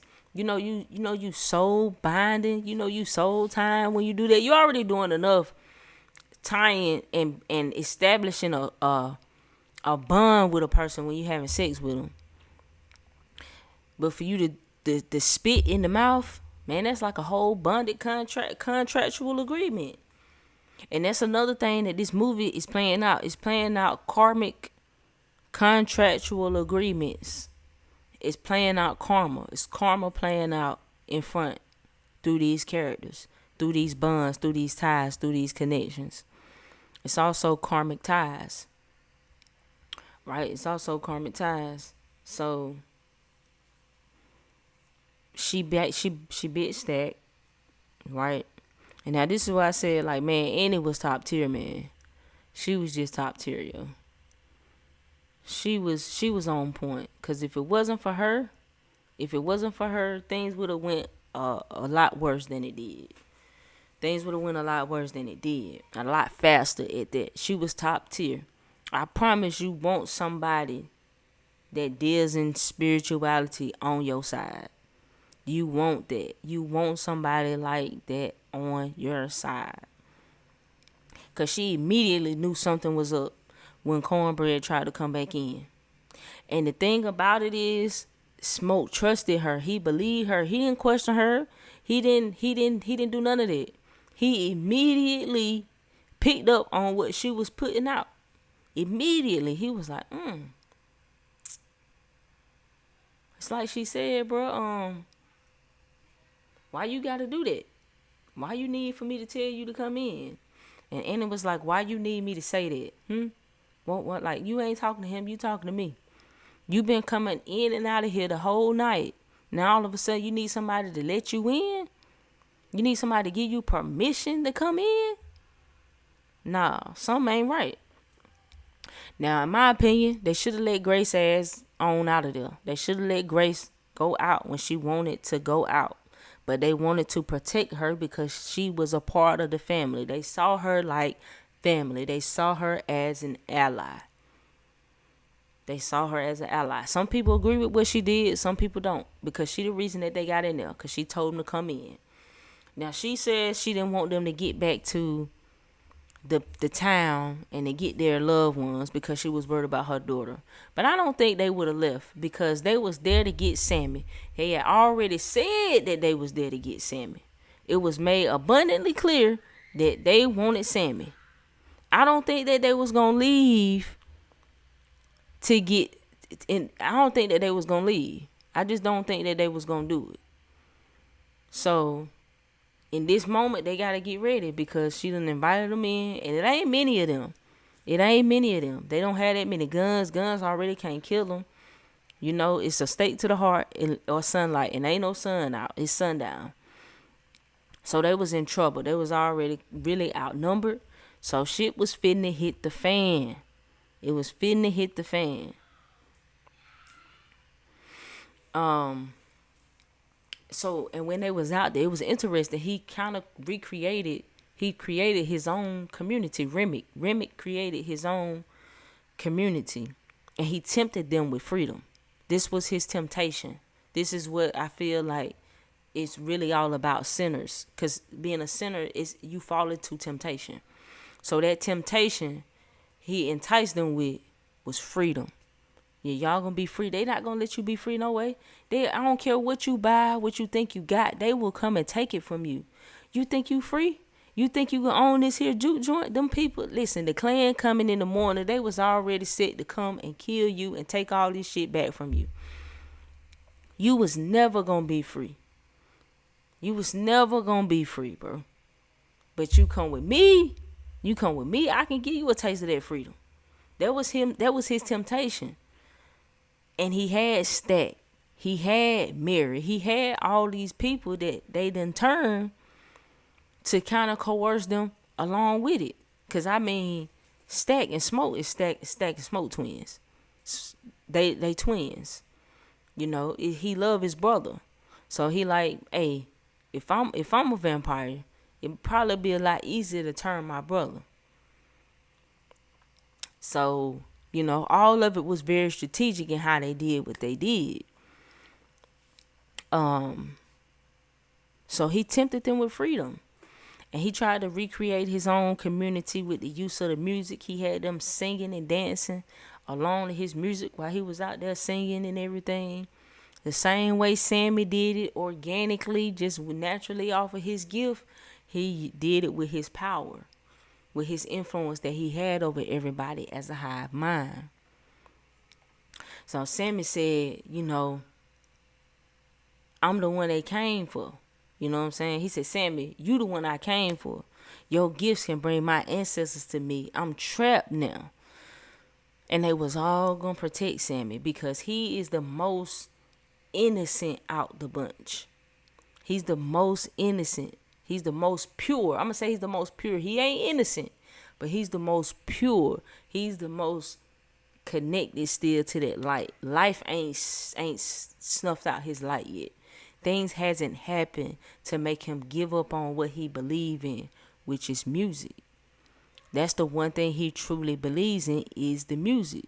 They was all going to protect him. This is why Delta Slim said what he said. You know, he had told him, he said, you see, this won't force on us like that religion. See, he was thinking about all that when he was at the end in that church. He was thinking about that. Nobody forced this religion on me. Ain't nobody forcing me to take this religion.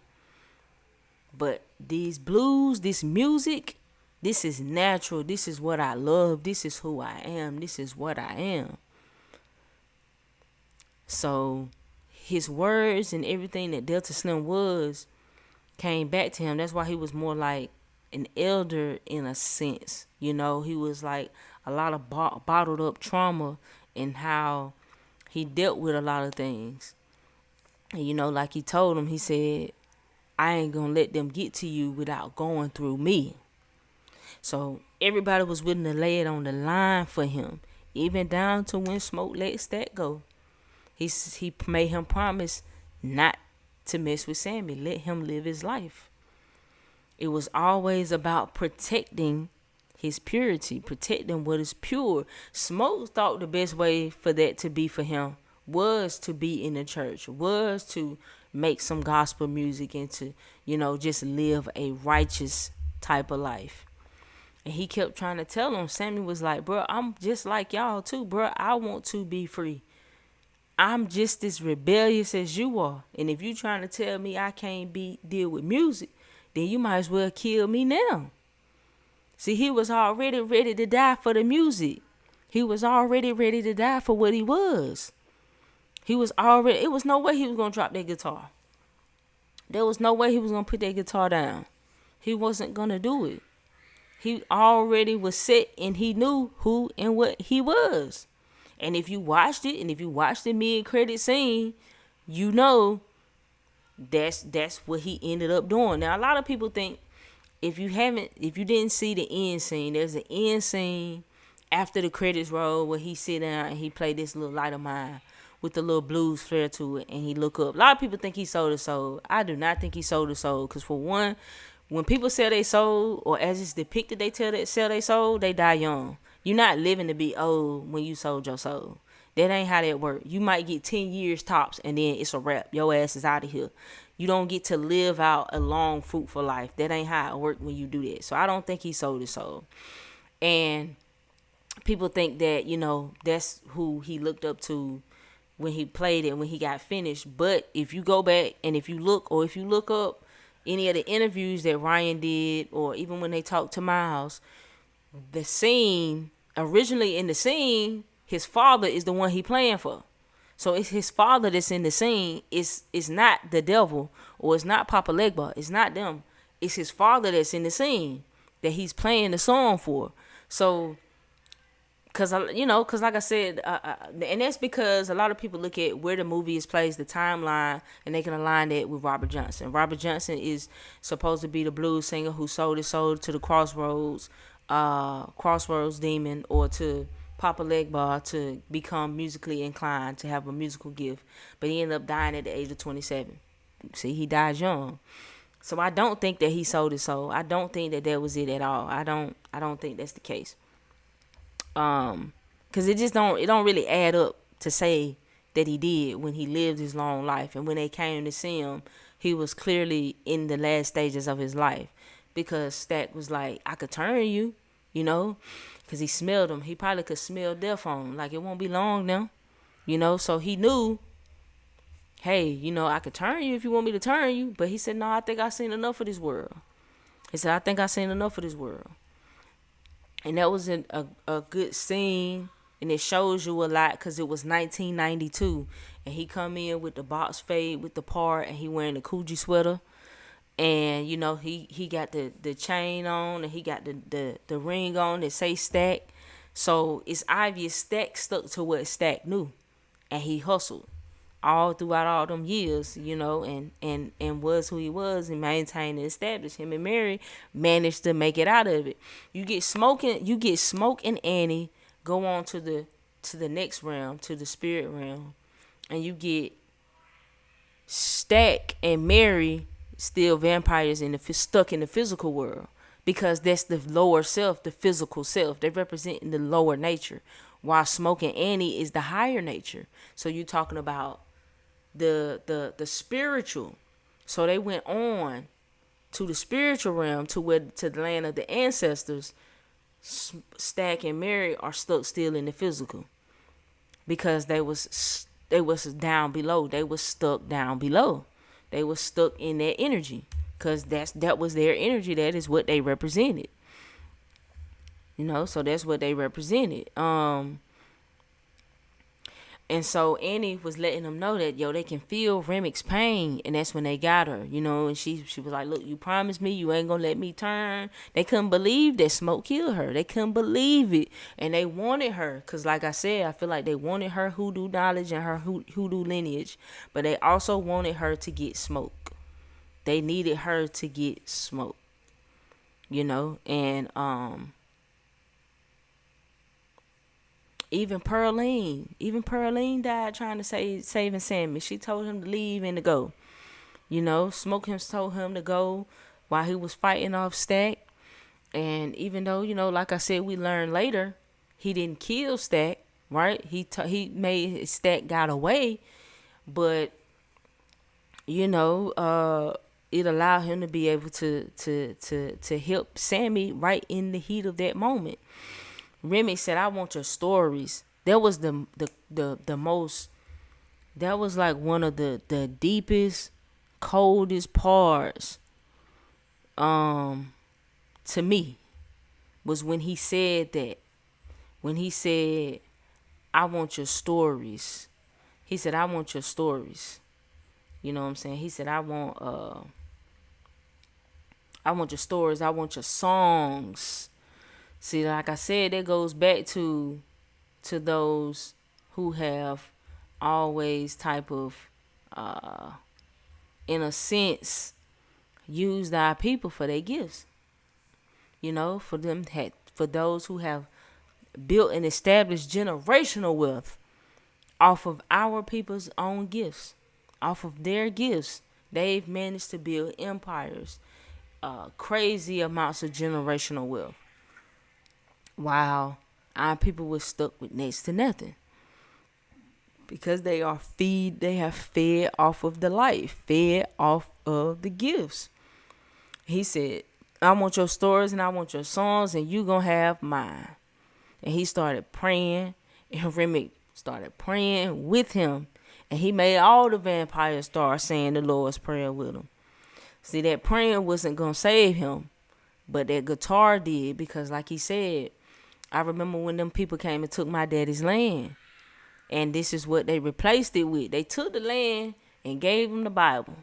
That's what they did to everybody, because that was their MO. That's what they did everywhere that they went. They took everything from everybody and demonized everything that anybody had that was of their tradition. That's what they did.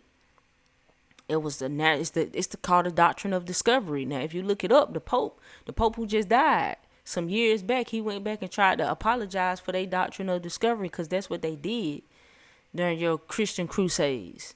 During we're going out to discover the world and we're going to, expand the empire. They expanded it under the guise of Christianity. So if you wasn't a Christian, if you wasn't going to convert to Christianity, they was going to kill you. And on top of it, they was going to take whatever you had and then force you to assimilate into what it is that they wanted you to assimilate into. That's why we pray today. That's why we in Christianity today. I know a lot of people want to say they had Christianity in Africa. They didn't have that form of Christianity.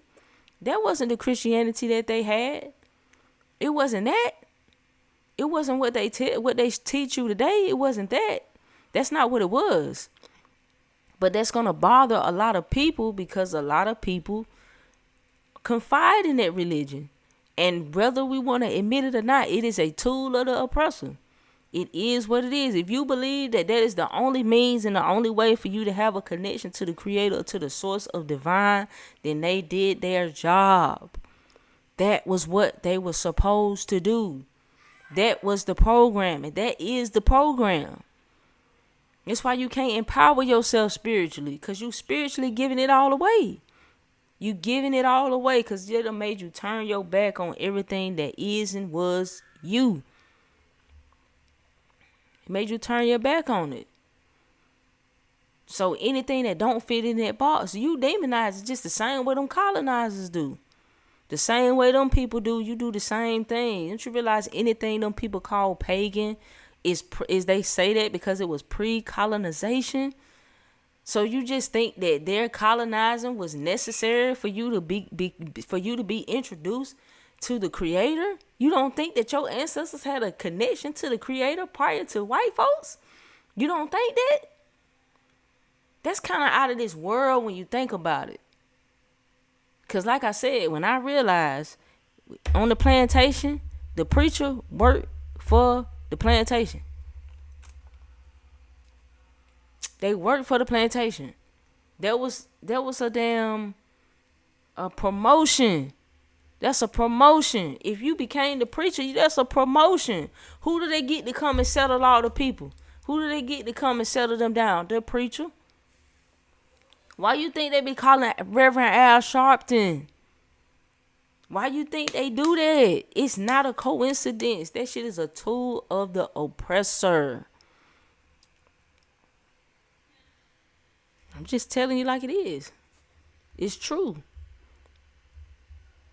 He said, the men who stole my father's land gave us those words. I hated them, but the words still bring me comfort. Men lied to us. They lied about a God above and dominion over a beast. And what else did they show you? That Mojo Bag kept smoke alive. They showed you that. What was in that Mojo Bag? Bro, it was the intention of her love in it. It was her love that was saving him, that was protecting him all that time. That's what it was. That's what it was. She said, I worked every route my mama ever taught me. And here you are. You still here. You done been all over this world. You done been to war. You been doing all this shit out here. But you still here. You still here. Amen. Amen. It is what it is. And then in that pivotal moment, after he used that guitar and he stabbed him, up comes the sun. The sun comes up. And they all that's left. They all that's left. And shout out to Miles Catton. This is his first major role and he killed it. Phenomenal. Has an amazing voice. He killed it. He did. He killed it. So that was pretty much it, though. That was pretty much it.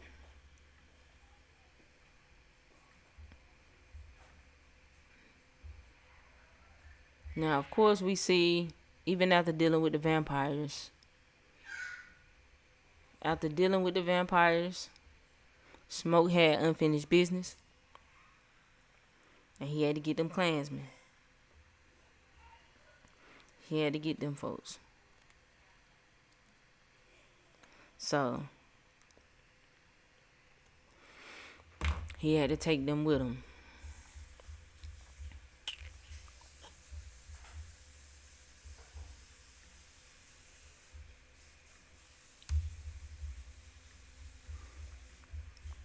And this is when you see, or you notice that he has the shakes. Even though you can see it in that last scene with Sammy too. You can see it in that too.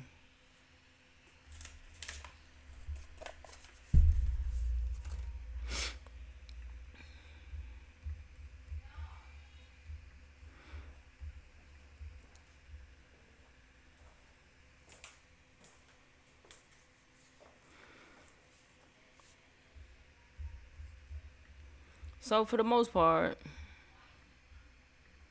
that's it. That's it.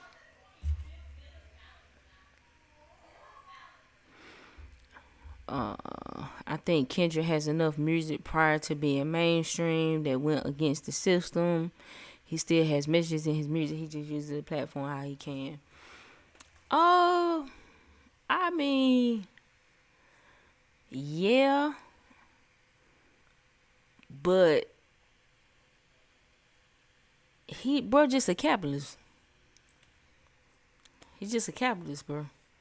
Like, I mean, you know, and I'm not saying that to say that's a bad thing, but I ultimately just feel like he still wanted to play that game to reap them rewards and reap them benefits.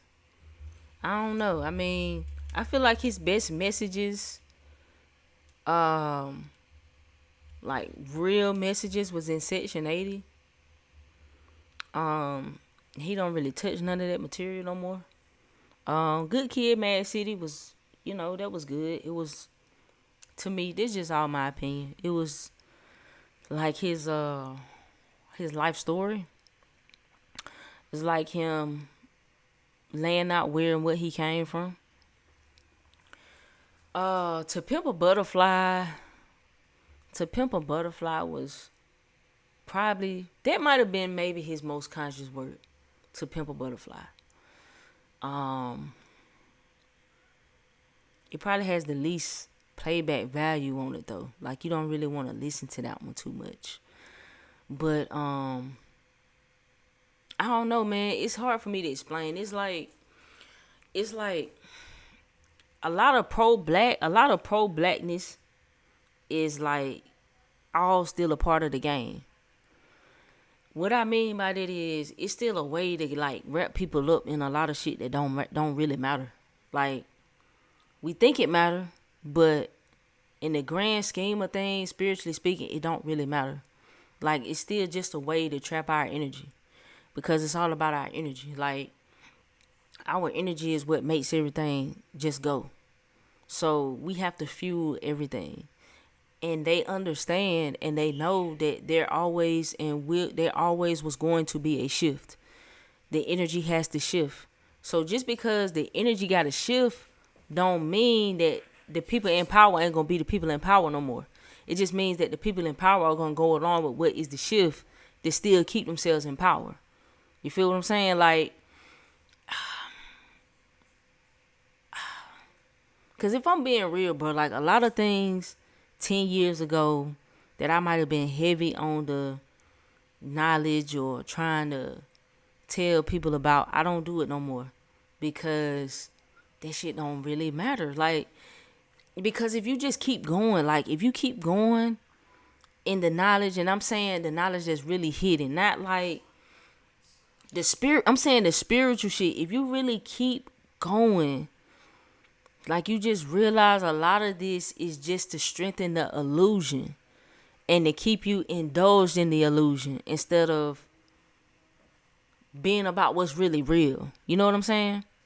But I don't know, bro. I don't really think bro really that conscious, bro. Like I just don't see it. I don't think it's really that much of a difference between any of them, bro. Like I don't think he no different or no better than Drake. And I know that a lot of people ain't gonna like me saying it, but I think that shit is the truth. Like I don't think he no different. It's just that I don't know how to explain that shit, bro. I don't know how to explain that shit, bro.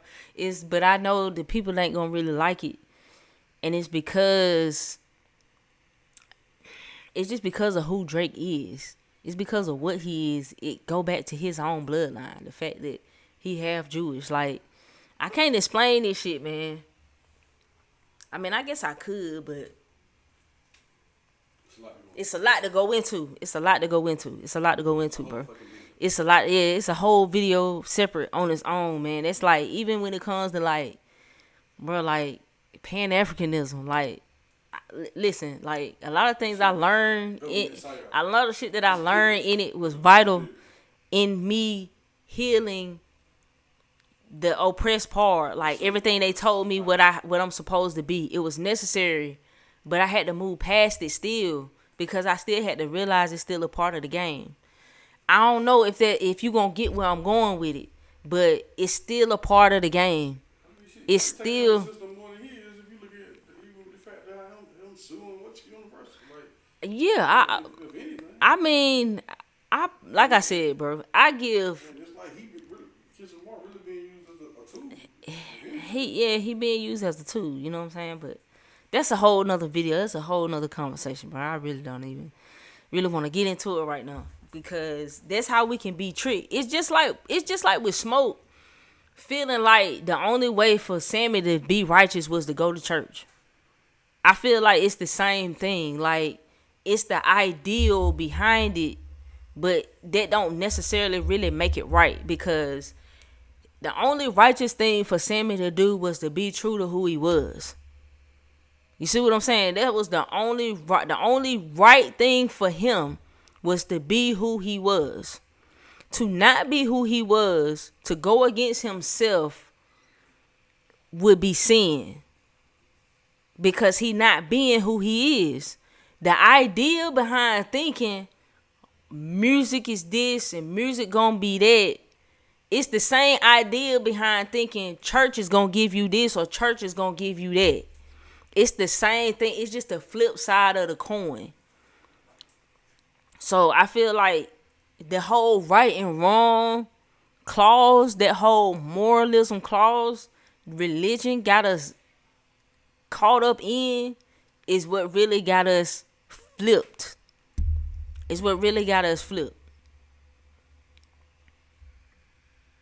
But I know a lot of people ain't gonna agree with that. They not gonna agree with that Kendrick tape.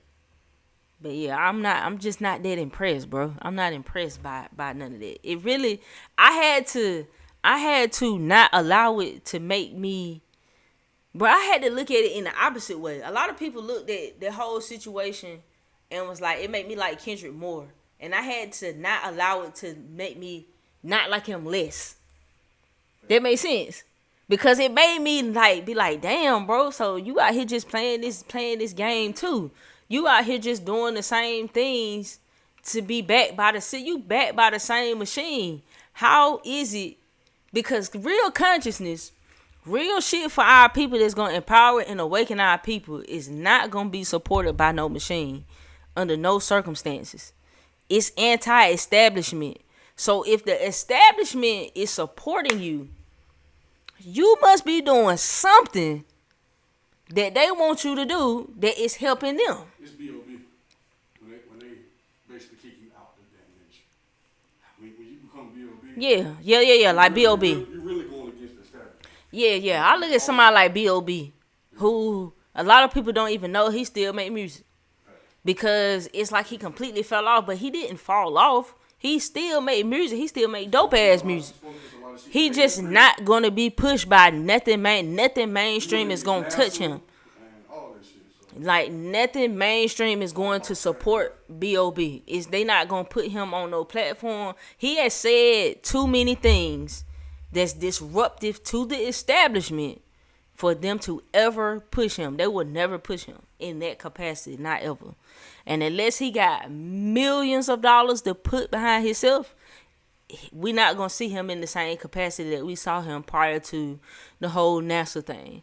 Prior to the whole cloning thing. They not finna do that. That's why you gotta hide and subtly put those messages out there. That's why the ones who really work in this shit, that's why you kind of, if you in it, you gotta be in it. It's like you gotta be the spook that sat by the door. You gotta be in it, and all you can do is throw little subtle clues. All you can do is throw up little symbols here or there, little notions here and there. But you can't openly be saying it, because to openly say these things, you not finna get no machine support at all. They liable to blackball you more likely. You more likely to be blackballed than you are to be pushed. Kendrick got 24 Grammys, man. There is no way that a artist with 24 Grammys is a conscious awakening for the people artist. Nope. It ain't. Nope. It don't work like that, bro. It don't work like that. You not finna be on no Super Bowl stage. You not finna be in no Gatorade ads. You not finna be in none of that if you threaten the system at all. It ain't gonna happen. It's not gonna happen. It is not gonna happen. It ain't about to show you your black. Like, I love, like to me, I feel like Jay-Z say a lot of things. I'm a big Jay-Z fan, but I ain't no fool. Jay-Z is really pulling strings out here for these people. He really keeping a lot of our folks caught up in the bullshit. I'm not oblivious to it. You see what I'm saying? I'm not oblivious to it. It just is what it is. You gotta see it for what it is. You gotta see it for what it is. Did y'all know, it's just like with Michael B. Jordan. I just found out looking at his interview, he's a Babalawo. I had no idea, bro. He's an Ifa priest. I had no idea. So you don't really know what these people into. You gotta do it subtly, especially if you want to have anything in this physical world, because it takes a lot. It takes a lot to live in this world and to be able to pave ways for other people. The only way for you to pave ways for other people, you have to have power. You have to have resources.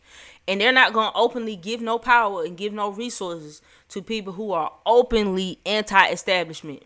It's not going to happen, yo. It's really not going to happen. I don't feel like not on purpose. They might do it not on purpose. But you got to play the game.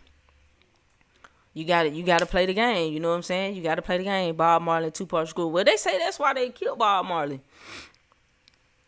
And Tupac, I feel like they used Tupac too. I feel like that's what Kendrick keep telling us when he keep relaying himself to Tupac. Like every time when he do it, the more he do it, the more it made me be like, damn, is he telling us? Because I love Tupac. I was a big Tupac fan. Tupac is probably the first rapper I ever listened to ever. So I love Tupac. That's what they think Tupac was getting. But it's a lot of things about Tupac that make you want to question some things. It makes you want to look at how this whole thing was orchestrated, because we know if you seen Judas, what is it, the Black Messiah, if you seen that and you seen how they infiltrate, you seen the way they infiltrate, all because this nigga ain't want to go to jail.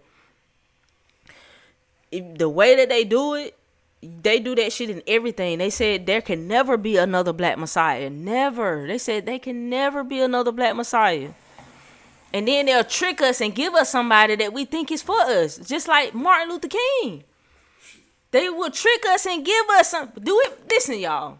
So this, like, just think about it. They boycotted on the buses, right? But instead, they wanted to boycott the buses to sit at the front of the white people buses. Why not just get your own buses? Why not get your own buses? And then they want to trick us and tell us, oh, well, you know, it was about the quality. You know, they had better school books and shit in the school. We didn't need them school books. That's why we dumb now. That's why we don't know who we are now. That's why we stupid as hell when it comes to our history now. Because we want the oppressor to start teaching us because they got some nice fucking books. And we ain't thinking about who the hell made the school books. Where the fuck did the school books come from? The school books came from the damn Rothschild family. Wanted to just make us some good slaves. They didn't give a damn about educating us. That's not what it was about. But no, we want to go be in white folk shit. Y'all fighting to eat at their establishment. Food probably nasty. Food probably nasty as hell. Fighting to eat at they shit.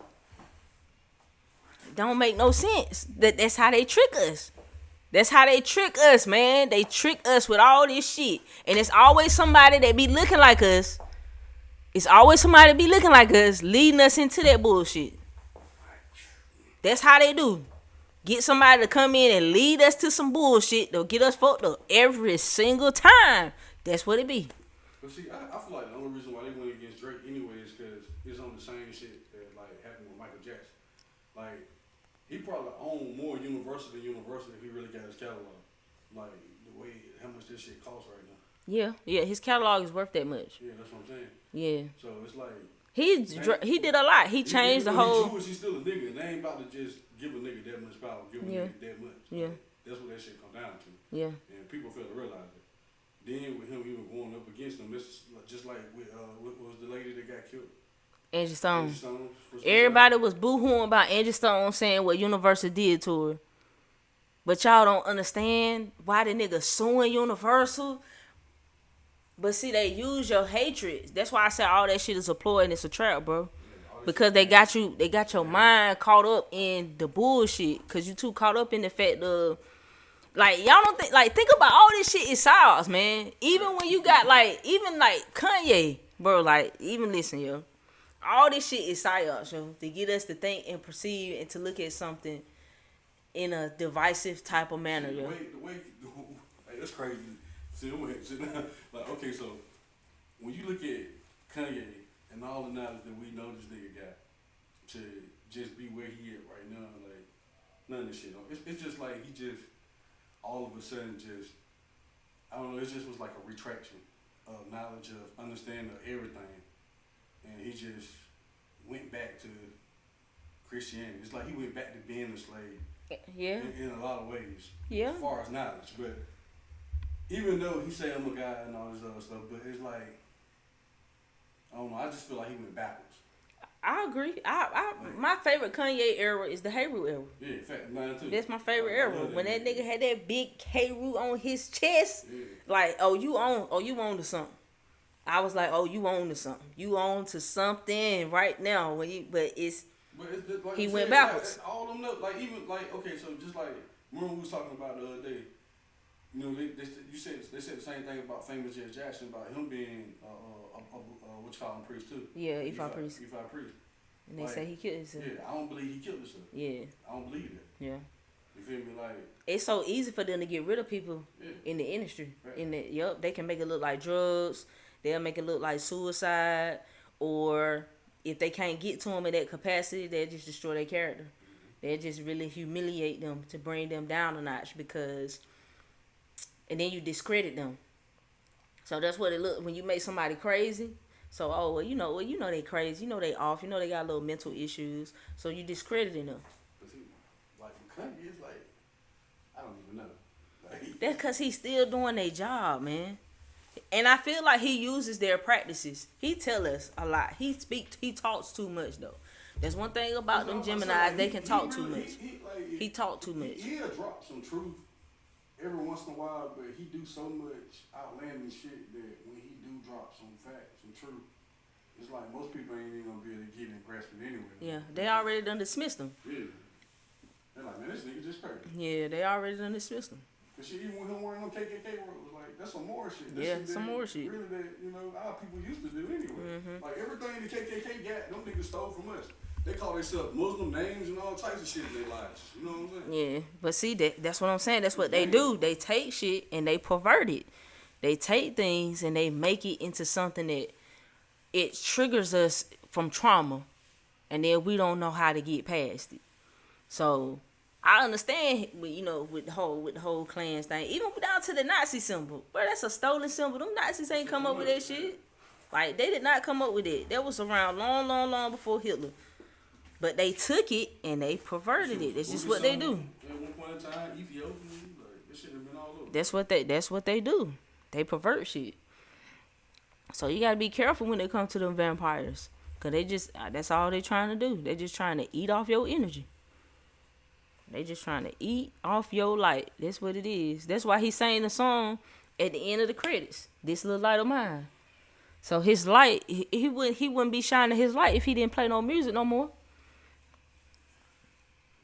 But see, religion got a lot of us, man. A lot of our people, you know, want to see it in a different type of light. Want to see it in a negative type of way. Want to see it in, you know, he had to sell his soul. No, he didn't sell his soul.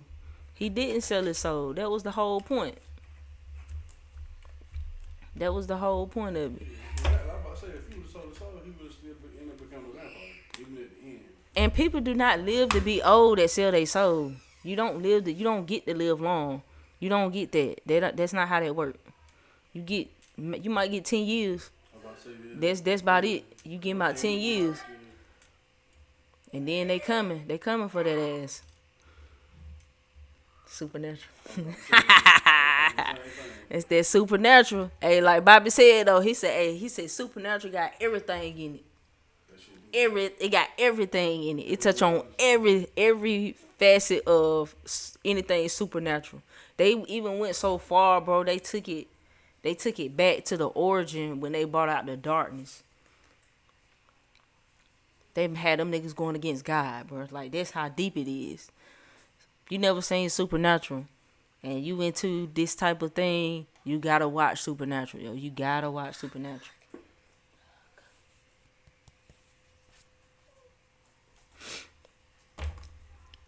But you know, this was a good time. We about to go ahead and close on up the live. Anybody got any questions? Wow.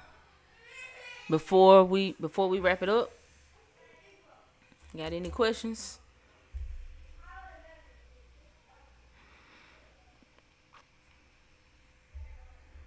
I think I'm gonna have to try and go live a little more sometimes. At least here. It really anywhere, because I don't be liking to go live, and I need to, like I said in the beginning. I need to go live more so I can maintain that natural connection with the audience, with the followers and the engagers. Okay, you saying you got a question, Corey?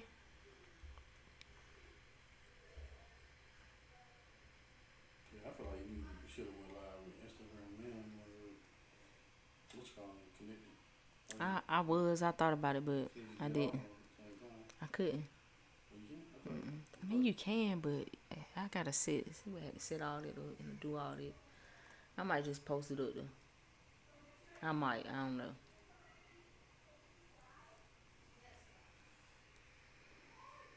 Might take some clips. Send people to the YouTube, yeah. But yeah, I feel I still might do a live on the other social medias. I still might do that.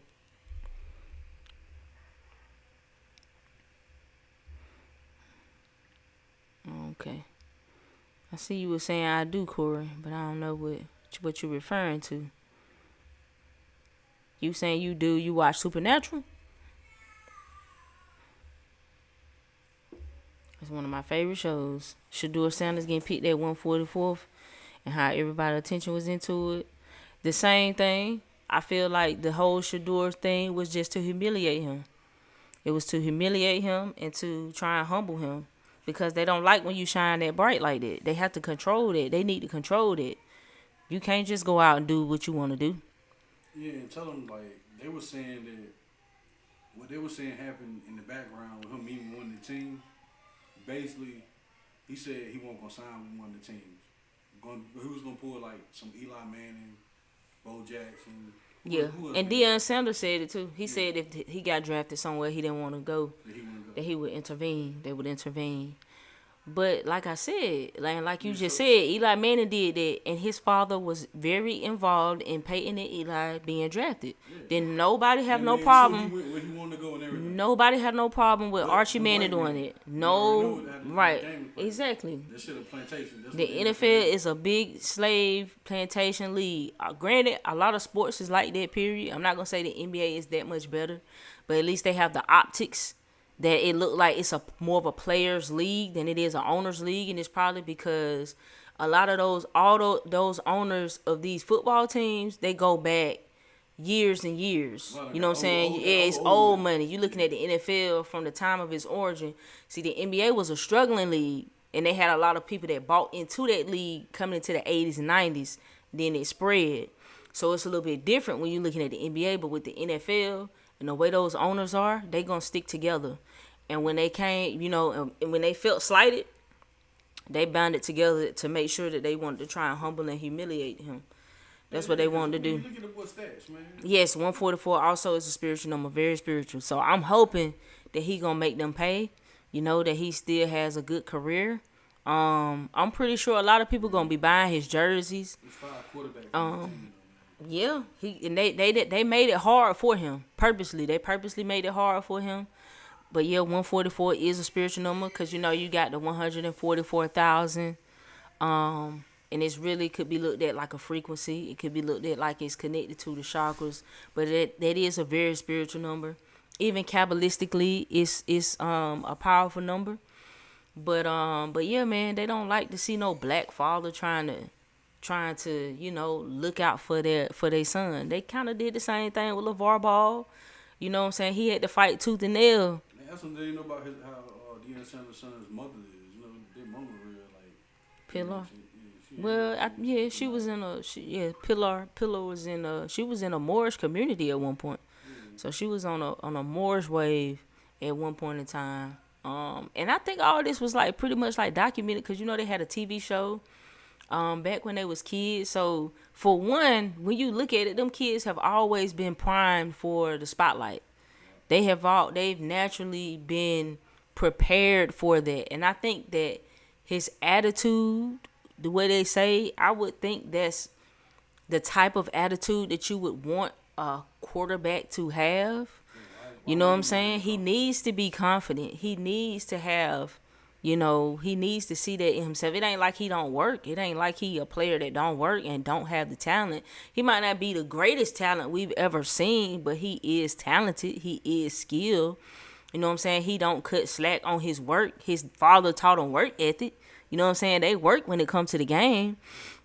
So it was just them trying to humble him, bro. They just didn't like him. They didn't like him and his father trying to do what they was doing. Cause like I said, Archie Manning did the same thing for Eli, and John Elway didn't want to sign. So it's not like it's the first time, but they didn't like it. They didn't like that at all. They weren't about to let He didn't do that though, cause they wouldn't let them. And see, they already are very protective about their quarterback position. You know what I'm saying? They very protective. They don't want to hand that over to niggas. They don't want to hand that over. Because, for a long time, early years, prehistoric, just like basketball has went through it, football was the same way. They said that, black people ain't smart enough to be no quarterback. Just like if you watch Glory Road, they were saying, oh, a bunch of these black players can't beat these white players. They ain't smart enough. So the stereotypes, a lot of those ways, a lot of those biases, that shit is still prevalent. It is still in a lot of these people's minds. And you dealing with these old, white, old money owners. And I never liked that terminology, the owners. You know what I'm saying? Talking to the owners. Like, the owners own the players. You know what I'm saying? Like, and I know that's how it kind of can be or kind of can feel like, because they got so much money, yo. And it's like, it's just like in the NBA, the whole Donald Sterling thing. Them niggas had to keep playing, even though he out here talking about some niggers. And they had to keep playing because, well, you in a contractual obligation, so you might can be mad. Y'all can turn your shirts inside out, but your ass gonna get out here and dribble this ball. You know what I'm saying? So that's how it was. Just how I said Jaylen Brown's too smart for the Boston Celtics. That's how it is, bro. And Jaylen Brown, he is adamant in sticking to who and what he is. You know, we see him do interviews with 19 Keys. You know, him saying he want to start a Black Wall Street. He just better be careful because they don't like it. They don't like it at all. Not one bit.